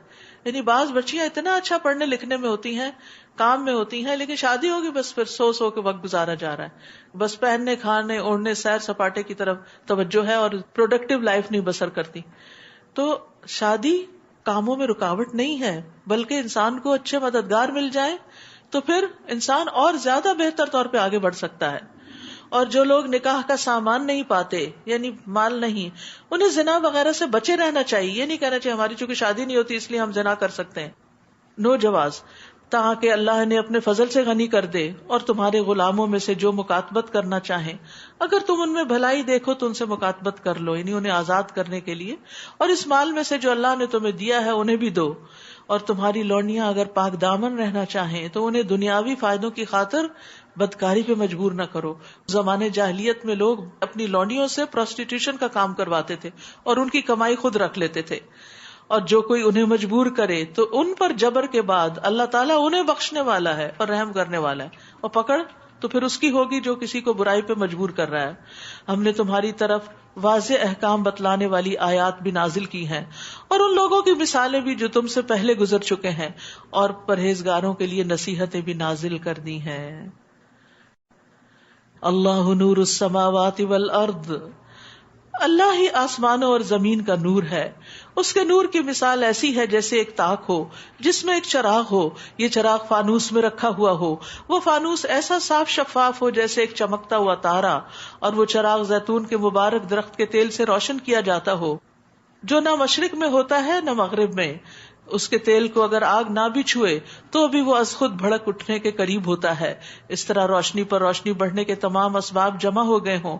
اللہ اپنے ایسے ہی نور کی طرف جسے چاہتا ہے رہنمائی کر دیتا ہے, اور اللہ مثالیں بیان کر کے لوگوں کو سمجھاتا ہے. وہ ہر چیز کو خوب جاننے والا ہے. یہ آیت نور بہت ہی خوبصورت آیت ہے, اور اسی سے سورت کا نام بھی سورۃ النور ہے. تو اللہ حصی اور مانوی طور پر آسمانوں اور زمین کا نور ہے. اللہ تعالیٰ بذات خود نور ہے، اس کا حجاب نور ہے. اگر وہ اپنے حجاب کو ہٹا دے تو اس کے چہرہ مبارک کے انوار و جلال حد نگاہ تک ساری مخلوق کو جلا کر رکھ دیں. اس کے نور سے عرش، کرسی، سورج، چاند اور جنت منور ہیں. اسی طرح مانوی نور کا منبع بھی اللہ ہے. اس کی کتاب نور ہے، اس کی شریعت نور ہے، ایمان نور ہے. اللہ تعالیٰ کے رسولوں اور اس کے مومن بندوں کے دلوں میں جو معرفت الہی ہے، اللہ کی پہچان ہے، وہ بھی اللہ کا دیا ہوا نور ہے. اگر اللہ تعالیٰ کا نور نہ ہو تو گمراہیوں کے گھٹا ٹوپ اندھیرے چھا جائیں. لہٰذا ہر وہ مقام جہاں اللہ کا نور نہیں، وہ اندھیروں میں ڈوب جاتا ہے. اس کے نور کی مثال یعنی وہ نور جس کی طرف اللہ رہنمائی کرتا ہے، وہ اہل ایمان کے دلوں میں ایمان اور قرآن کا نور ہے. وہ ایک تاک کی طرح ہے، نیش کی طرح، جس میں چراغ ہو، کیونکہ تاک چراغ کی روشنی کو جمع کر دیتا ہے. جب ایک کلوز جگہ پر آپ چراغ رکھتے ہیں تو روشنی کی کنسنٹریشن ہو جاتی ہے، اس کو بکھرنے نہیں دیتا. چراغ شیشے کے فانوس میں رکھا ہوا ہو اور وہ فانوس اپنی صفائی اور خوبصورتی کی وجہ سے یوں لگے جیسے وہ چمکتا ہوا ستارہ ہو، یعنی وہ موتی کی مانند چمکتا ہو. یوقد من شجرۃ مبارکہ، یعنی وہ چراغ جو اس چمکدار فانوس کے اندر ہے، زیتون کے تیل سے روشن کیا جاتا ہے، جس کا شعلہ سب سے زیادہ روشن ہوتا ہے. اور وہ مشرقی جانب نہیں اور نہ مغربی، یعنی اس پر سورج کی پوری روشنی پڑتی ہے، ایسی جگہ کا زیتون. اور یہ کہتے ہیں کہ ملک شام یا فلسطین کا زیتون ایسا ہوتا ہے جس سے صبح اور شام سورج کی روشنی حاصل ہوتی، سورج کا اینگل ایسا ہوتا ہے، اس وجہ سے وہ نہایت عمدہ ہوتا ہے. اس کا تیل بھی بہت صاف ہوتا ہے. قریب ہے کہ اس کا تیل یعنی انتہائی صاف ہونے کی وجہ سے آپ ہی آپ روشنی دینے لگے، یعنی اس تیل کے اندر سے بھی ایک روشنی پھوٹتی ہے اگرچہ اسے آگ نہ بھی چھوئے، اور جب اسے آگ چھو جائے تو روشنی بہت زیادہ ہو جائے. تو روشنی پر روشنی، نور پر نور، یعنی آگ کی روشنی اور زیتون کے تیل کی روشنی. تو یہ مثال جو اللہ تعالیٰ نے بیان کی، یہ دراصل مومن کے حالات کی مثال ہے کہ مومن کا دل جو ہے اللہ کے نور سے منور ہے، اور اللہ تعالیٰ نے اسے فطرت پر پیدا کیا. تو سب سے پہلا فطرت کا نور ہے، اور پھر وہ زیتون کے صاف تیل کی طرح پاک ہے، فطرت سلیم ہے. پھر جب اس پر ایمان آیا تو اس کے دل کو اس نے اور روشن کر دیا، جیسے آگ چراغ کی بتی کو روشن کر دیتی ہے. تو اسی طرح ایمان سے اس کے اندر سے شیطان کی ڈالی ہوئی نجاست نکل گئی. اور پھر اس کے بعد وہ جب قرآن کا نور، علم کا نور حاصل کرتا ہے تو یہ سارے نور اکٹھے ہو کر انسان کو ہدایت کی طرف رہنمائی دیتے ہیں. اور اللہ تعالیٰ جس کے لیے نور نہ رکھے پھر اس کے لیے کوئی نور نہیں ہوتا. تو غض بصر کے بعد آیت نور کا ذکر ہے، کیونکہ انسان جب حرام سے بچتا ہے تو پھر اس کو نور حاصل ہوتا ہے، پھر اس کو ایمان کی لذت اور حلاوت نصیب ہوتی ہے. نور علی نور، تو کتنے نور جمع ہو گئے مومن کے دل کے اندر، جس سے پھر صرف مومن خود ہی فائدہ نہیں اٹھاتا بلکہ اپنے ماحول کو بھی روشن کرتا ہے. اور اسی مقدار سے اس کی روشنی ہوتی ہے جس مقدار میں اندر نور ہوتا ہے. یعنی اس کے اپنے اندر بھی شرح صدر ہوتا ہے کہ وہ جس راہ پہ چلا جا رہا ہے اس میں اس کو کوئی شک نہیں ہوتا، یقین حاصل ہوتا ہے، اور اس پر سارے نقصان اٹھا کر بھی عمل کر رہا ہوتا ہے. اور ساتھ ساتھ وہ دوسروں کے لیے بھی منبع نور بن جاتا ہے، اوروں کو اپنی زندگی کے نور سے روشن کرتا ہے، ان کے لیے اچھا رول ماڈل بنتا ہے، اچھی مثال بنتا ہے. اور مومن ایسا ہی ہوا کرتا ہے.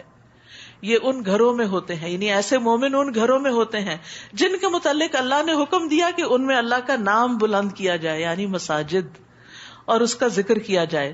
ان مساجد میں صبح و شام ایسے لوگ اللہ کی تسبیح کرتے رہتے ہیں.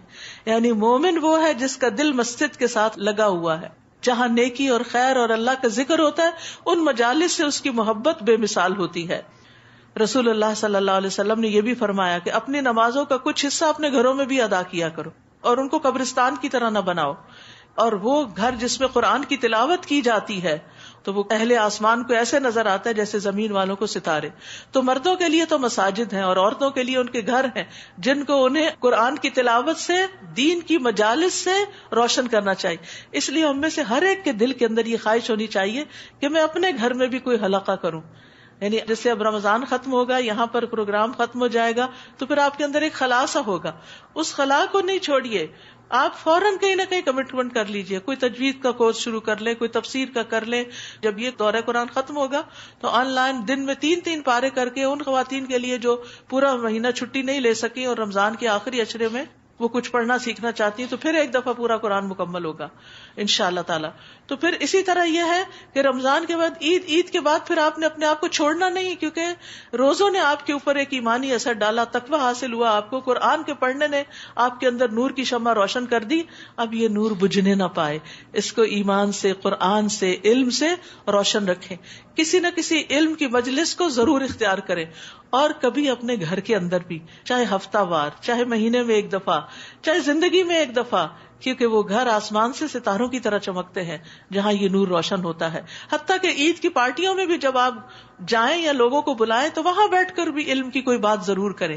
یعنی جو قرآن آپ نے پڑھا، ماشاءاللہ آپ روز آ کے اتنے اچھے اچھے پوائنٹس شیئر کرتے ہیں، آپ نے یہ نوٹس بھی لیے ہوئے ہیں، آپ اپنی ڈائری اپنے ساتھ لے جا سکتے ہیں کہ میں نے رمضان کیسا پایا اور اس میں کیا سیکھا.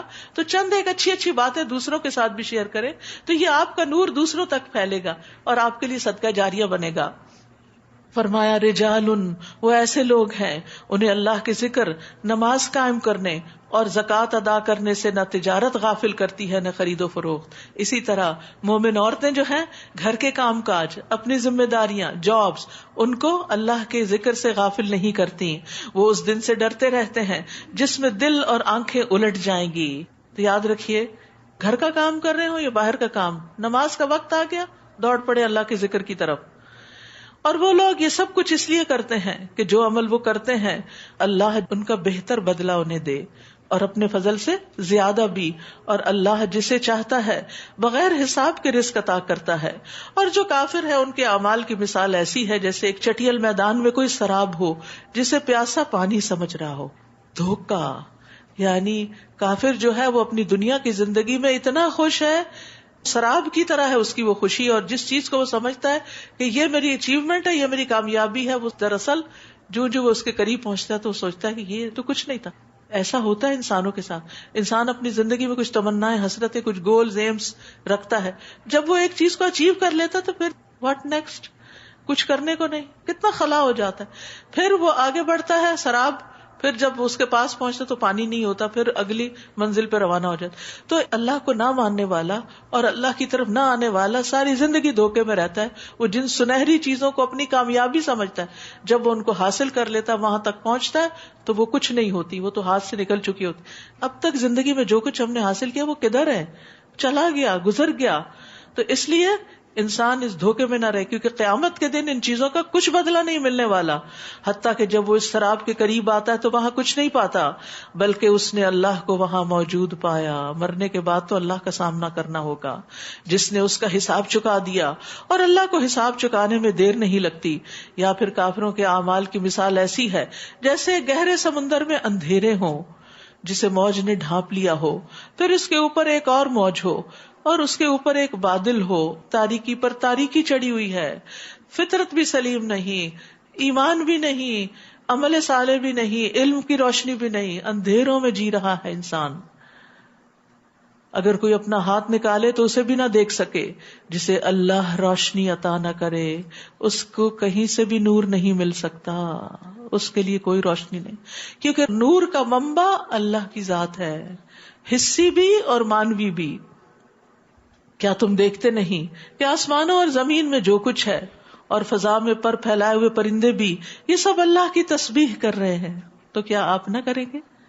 ہر مخلوق کو اپنی نماز اور تسبیح کا طریقہ معلوم ہے. کیا ہمیں بھی معلوم ہے؟ اور جو کچھ وہ کرتے ہیں اللہ سب کچھ جانتا ہے. نیز آسمانوں اور زمین کی بادشاہی اللہ ہی کے لیے ہے اور اسی کی طرف سب کو لوٹ کے جانا ہے. کیا تم دیکھتے نہیں کہ اللہ بادل کو آہستہ آہستہ چلاتا ہے، پتہ بھی نہیں چلتا، اور بادل ایک جگہ سے دوسری جگہ جا پہنچے ہوتے ہیں. ان کی ٹریفک کا کوئی شور اور دھواں کچھ بھی نہیں ہوتا، حالانکہ وہ آپ کی گاڑیوں سے زیادہ بھاری بوجھ لے کے چل رہے ہوتے ہیں، آپ کے ٹرک سے زیادہ لوڈڈ ہوتے ہیں. پھر بادلوں کے اجزاء کو آپس میں ملا دیتا ہے، بہت سے بادل ایک جگہ اکٹھے ہو جاتے ہیں، پھر اسے تہ بتہ بنا دیتا ہے، بہت پیار سے ایک دوسرے کے اوپر جہاں جہاں جگہ ملتی ہے وہ جگہ کو بھر دیتے ہیں. پھر تو دیکھتا ہے کہ اس کے درمیان سے بارش کے قطرے ٹپکتے ہیں. یہ کس کی قوت ہے، یہ کس کی قدرت ہے، یہ کون ہے اس فوگ میں سے پانی ٹپکانے والا؟ کبھی کبھی عمارتوں کے پاس سے گزرتے ہیں نا، کبھی آپ کے کھڑکی سے شاید اندر بادل آ جائے، پکڑ کے اس میں سے پانی نکالے، کچھ بھی نہیں نکلتا. اور وہ آسمان سے ان پہاڑوں کی بدولت جو اس میں بلند ہیں اولے برساتا ہے. کبھی آپ ایئر ٹریولنگ کے دوران دیکھتے ہیں کہ بعض بادل بالکل ایسے لگتے ہیں کہ اوپر جیسے کوئی پہاڑ کھڑا ہو. پھر جسے چاہتا ہے ان سے نقصان پہنچاتا ہے اور جسے چاہتا ہے ان سے بچا لیتا ہے. اس کی بھی چمک آنکھوں کو خیرہ کر دیتی ہے. اللہ ہی رات اور دن کا عدل بدل کرتا ہے. بلا شبہ اہل نظر کے لیے ان نشانیوں میں عبرت کا سامان ہے. اللہ نے ہر چلنے والے جاندار کو پانی سے پیدا کیا. ان میں سے کچھ ایسے ہیں جو اپنے پیٹ کے بل چلتے ہیں, کچھ 2 پاؤں پر, کچھ 4 پاؤں پر, اور جو چاہتا ہے وہ پیدا کرتا ہے. اور یقیناً اللہ ہر چیز پر قادر ہے. سبحان اللہ. یہ ورائٹی ان کریشن یہ اللہ ہی کی طرف سے ہے. ہم نے صاف صاف حقیقت بتلانے والی آیات اتاری ہیں, اور سیدھی راہ کی طرف رہنمائی تو اللہ ہی جسے چاہے کرتا ہے. یاد رکھیے یہ رہنمائی 2 طرح کی ہوتی ہے. ایک ہوتی ہے علم کی رہنمائی اور ایک ہوتی ہے توفیق کی, کہ علم آنے کے بعد اس پر عمل کی توفیق بھی اللہ دیتا ہے. تو اس لیے ہمیں توفیق کی دعا بھی مانگنی چاہیے. یہ منافق کہتے ہیں کہ ہم اللہ پر اور اس کے رسول پر ایمان لائے ہیں اور ہم نے اطاعت قبول کی, پھر اس کے بعد ان میں سے ایک فریق اطاعت سے منہ پھیر لیتا ہے. حقیقتاً یہ لوگ ایماندار نہیں ہیں, اور جب انہیں اللہ اور اس کے رسول کی طرف بلایا جاتا ہے تاکہ رسول ان کے درمیان فیصلہ کرے تو کچھ لوگ اعراض برتنے لگتے ہیں. سبحان اللہ. اللہ کے رسول پہ راضی نہیں ہے, پھر ایمان کیسا ہے ان کا؟ اور حق ان کی موافقت میں ہو تو بڑے مطیع و منقاد ہو کر چلے آتے ہیں. کیا ان کے دلوں میں نفاق کا روگ ہے, یا وہ شک میں پڑے ہوئے ہیں, یا وہ اس بات سے ڈرتے ہیں کہ اللہ اور اس کا رسول ان کی حق تلفی کر جائیں گے؟ بلکہ حقیقت یہ ہے کہ یہ خود ہی ظالم ہے, اندر چور ہے, اس لیے وہ آپ کے پاس نہیں آتے. انما كان قول المؤمنين اذا دعوا الى الله ورسوله ليحكم بينهم ان يقولوا سمعنا واطعنا واولئك هم المفلحون. مومنوں کی بات تو یہ ہوتی ہے کہ جب انہیں اللہ اور اس کے رسول کی طرف بلایا جائے تاکہ وہ ان کے درمیان فیصلہ کرے تو وہ کہتے ہیں کہ ہم نے سن لیا اور اطاعت کی, ایسے ہی لوگ فلاح پانے والے ہیں. اور جو شخص اللہ اور اس کے رسول کی اطاعت کرے, اللہ سے ڈرے اور اس کی نافرمانی سے بچتا رہے تو ایسے ہی لوگ بامراد ہیں. ایک کے آخر میں کہا مفلحون اور یہاں کہا فائزون, اور دونوں میں شرط کیا ہے کہ اللہ اور رسول کی بات پہ لبیک کہنا. تو اس سے کیا پتہ چلتا ہے کہ کامیاب وہ ہیں جو قرآن و سنت کو فالو کریں. منافقین اللہ کی پختہ قسمیں کھا کر رسول سے کہتے ہیں اگر آپ انہیں حکم دیں تو وہ ضرور نکلیں گے, یعنی جس کام کے لیے آپ کہیں گے آپ ان سے کہیے قسمیں نہ کھاؤ. مطلوب قسمیں نہیں, تم سے اس وقت قسمیں کھانا نہیں ہے مطلوب, دستور کے مطابق اطاعت ہے, کر کے دکھاؤ. تمہاری سچائی قسموں سے نہیں ظاہر ہوتی, عمل سے ظاہر ہوگی, اور جو کچھ تم کرتے ہو اللہ اس سے باخبر ہے. آپ ان سے کہیے اللہ کی اطاعت کرو, رسول کی اطاعت کرو. بار بار تکرار ہے, اس لیے کیسے الگ کر سکتے ہیں رسول کی اطاعت کو اللہ کی اطاعت سے؟ پھر اگر تم اطاعت نہیں کرو گے تو رسول کے ذمہ تو وہی کچھ ہے جس کا وہ مکلف ہے, یعنی تبلیغ کرنے کا, اور تمہارے ذمہ وہ کچھ ہے جس کے تم مکلف ہو, یعنی اطاعت کے.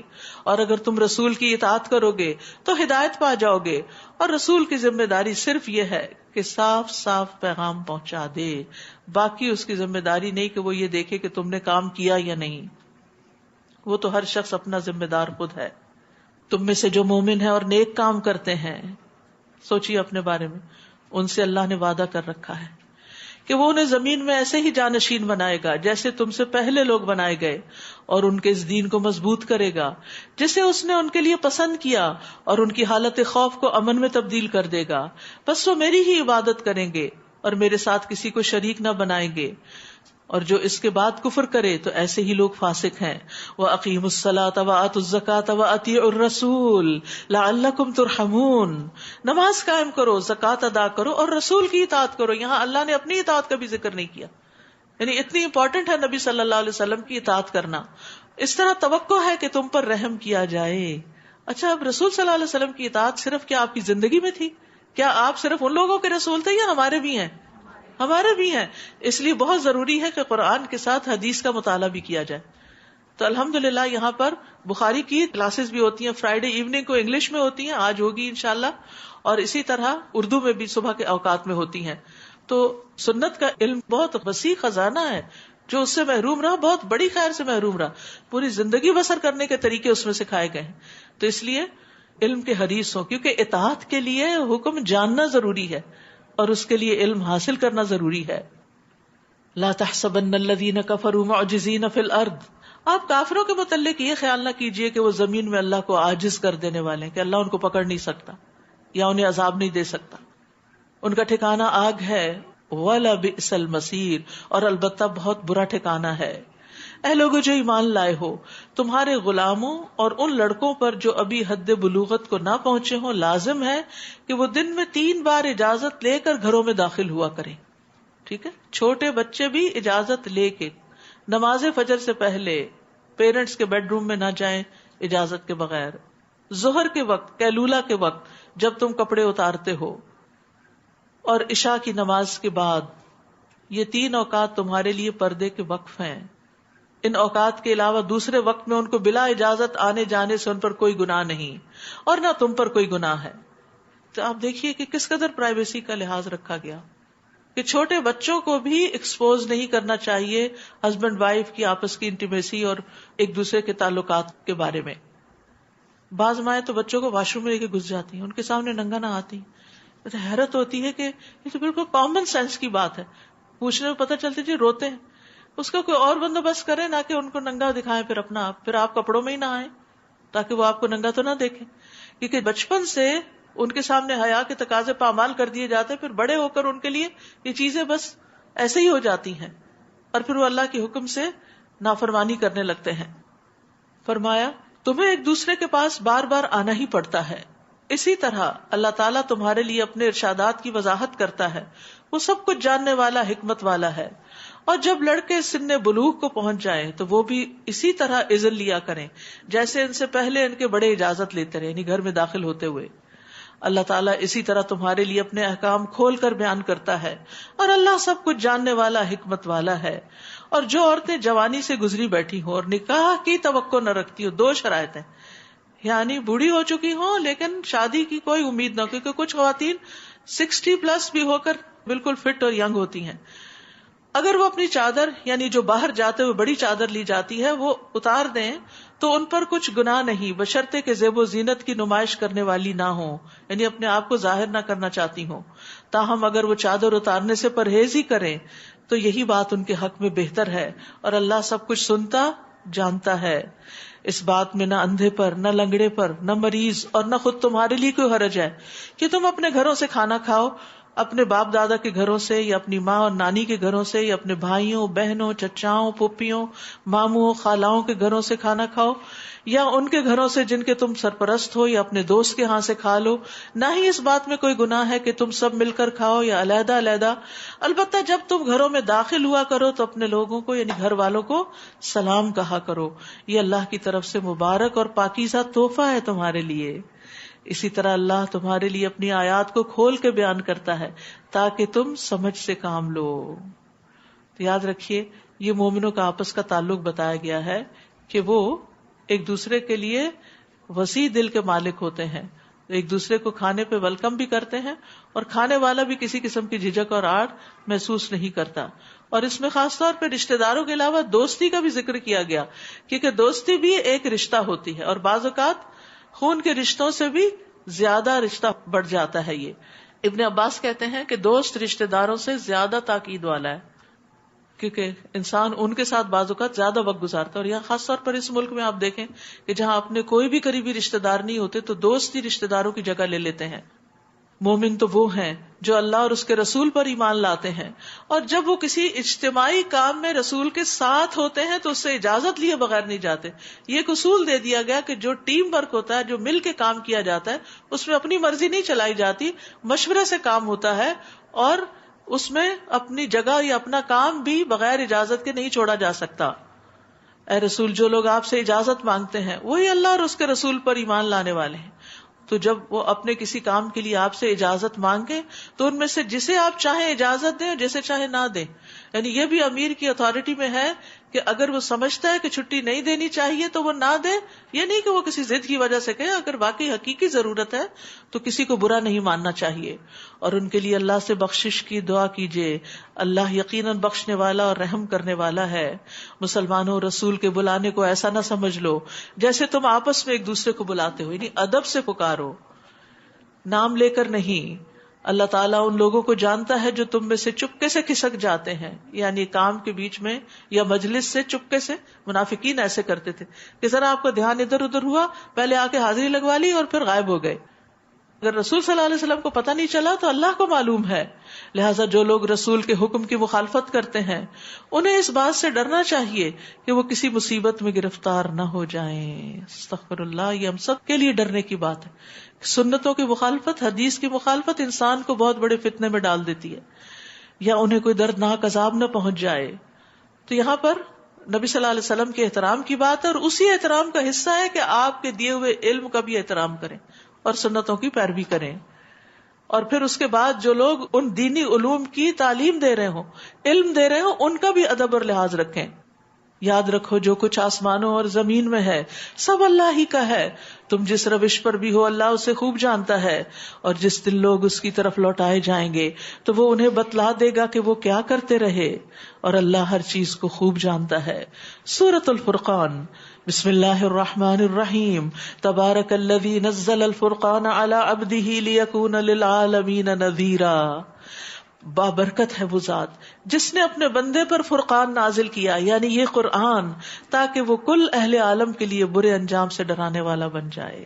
یہ قرآن سارے جہان والوں کے لیے ہے تاکہ وہ برے انجام سے بچیں. وہی ذات جو آسمانوں اور زمین کی بادشاہی کا مالک ہے, جس نے نہ کسی کو بیٹا بنایا اور نہ ہی اس کی حکومت میں کوئی شریک ہے. اس نے ہر چیز کو پیدا کیا تو اس کا ٹھیک ٹھیک اندازہ کیا, یعنی اس کی تقدیر مقرر کی. یاد رکھیے تقدیر بہت پہلے لکھی جا چکی ہے. رسول اللہ صلی اللہ علیہ وسلم نے فرمایا, اللہ نے آسمان و زمین کی تخلیق سے 50,000 سال پہلے مخلوقات کی تقدیریں لکھ دی, اور فرمایا اللہ کا عرش پانی پر ہے. رسول اللہ صلی اللہ علیہ وسلم نے یہ بھی فرمایا, اللہ تعالیٰ ہر بندے کی تخلیق میں 5 چیزیں لکھ چکا ہے, اس کی عمر, اس کا رزق, اس کا عمل, وہ شقی ہوگا یا سعید, اور کوئی چیز تقدیر پہ سبقت نہیں لے جا سکتی, اور اس میں کچھ اضافہ اور کمی نہیں ہوتی.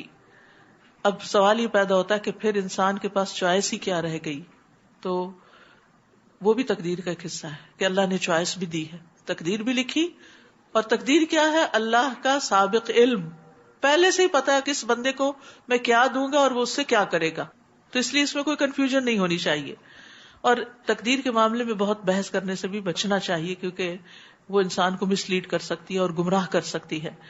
تو ہمیں جب بھی تقدیر کے مسئلے میں کوئی شک پیدا ہونے لگے یا کوئی پریشانی آنے لگے تو رب اعوذ بک من ہمزات الشیاطین واعوذ بک رب ان یحضرون پڑھ لینا چاہیے. واتخذوا من دونه آلہہ, اور انہوں نے اللہ کے سوا کچھ اور الہ بنا لیے. لا یخلقون شیئا, وہ کوئی چیز پیدا نہیں کرتے. وہم یخلقون, اور وہ پیدا کیے جاتے ہیں.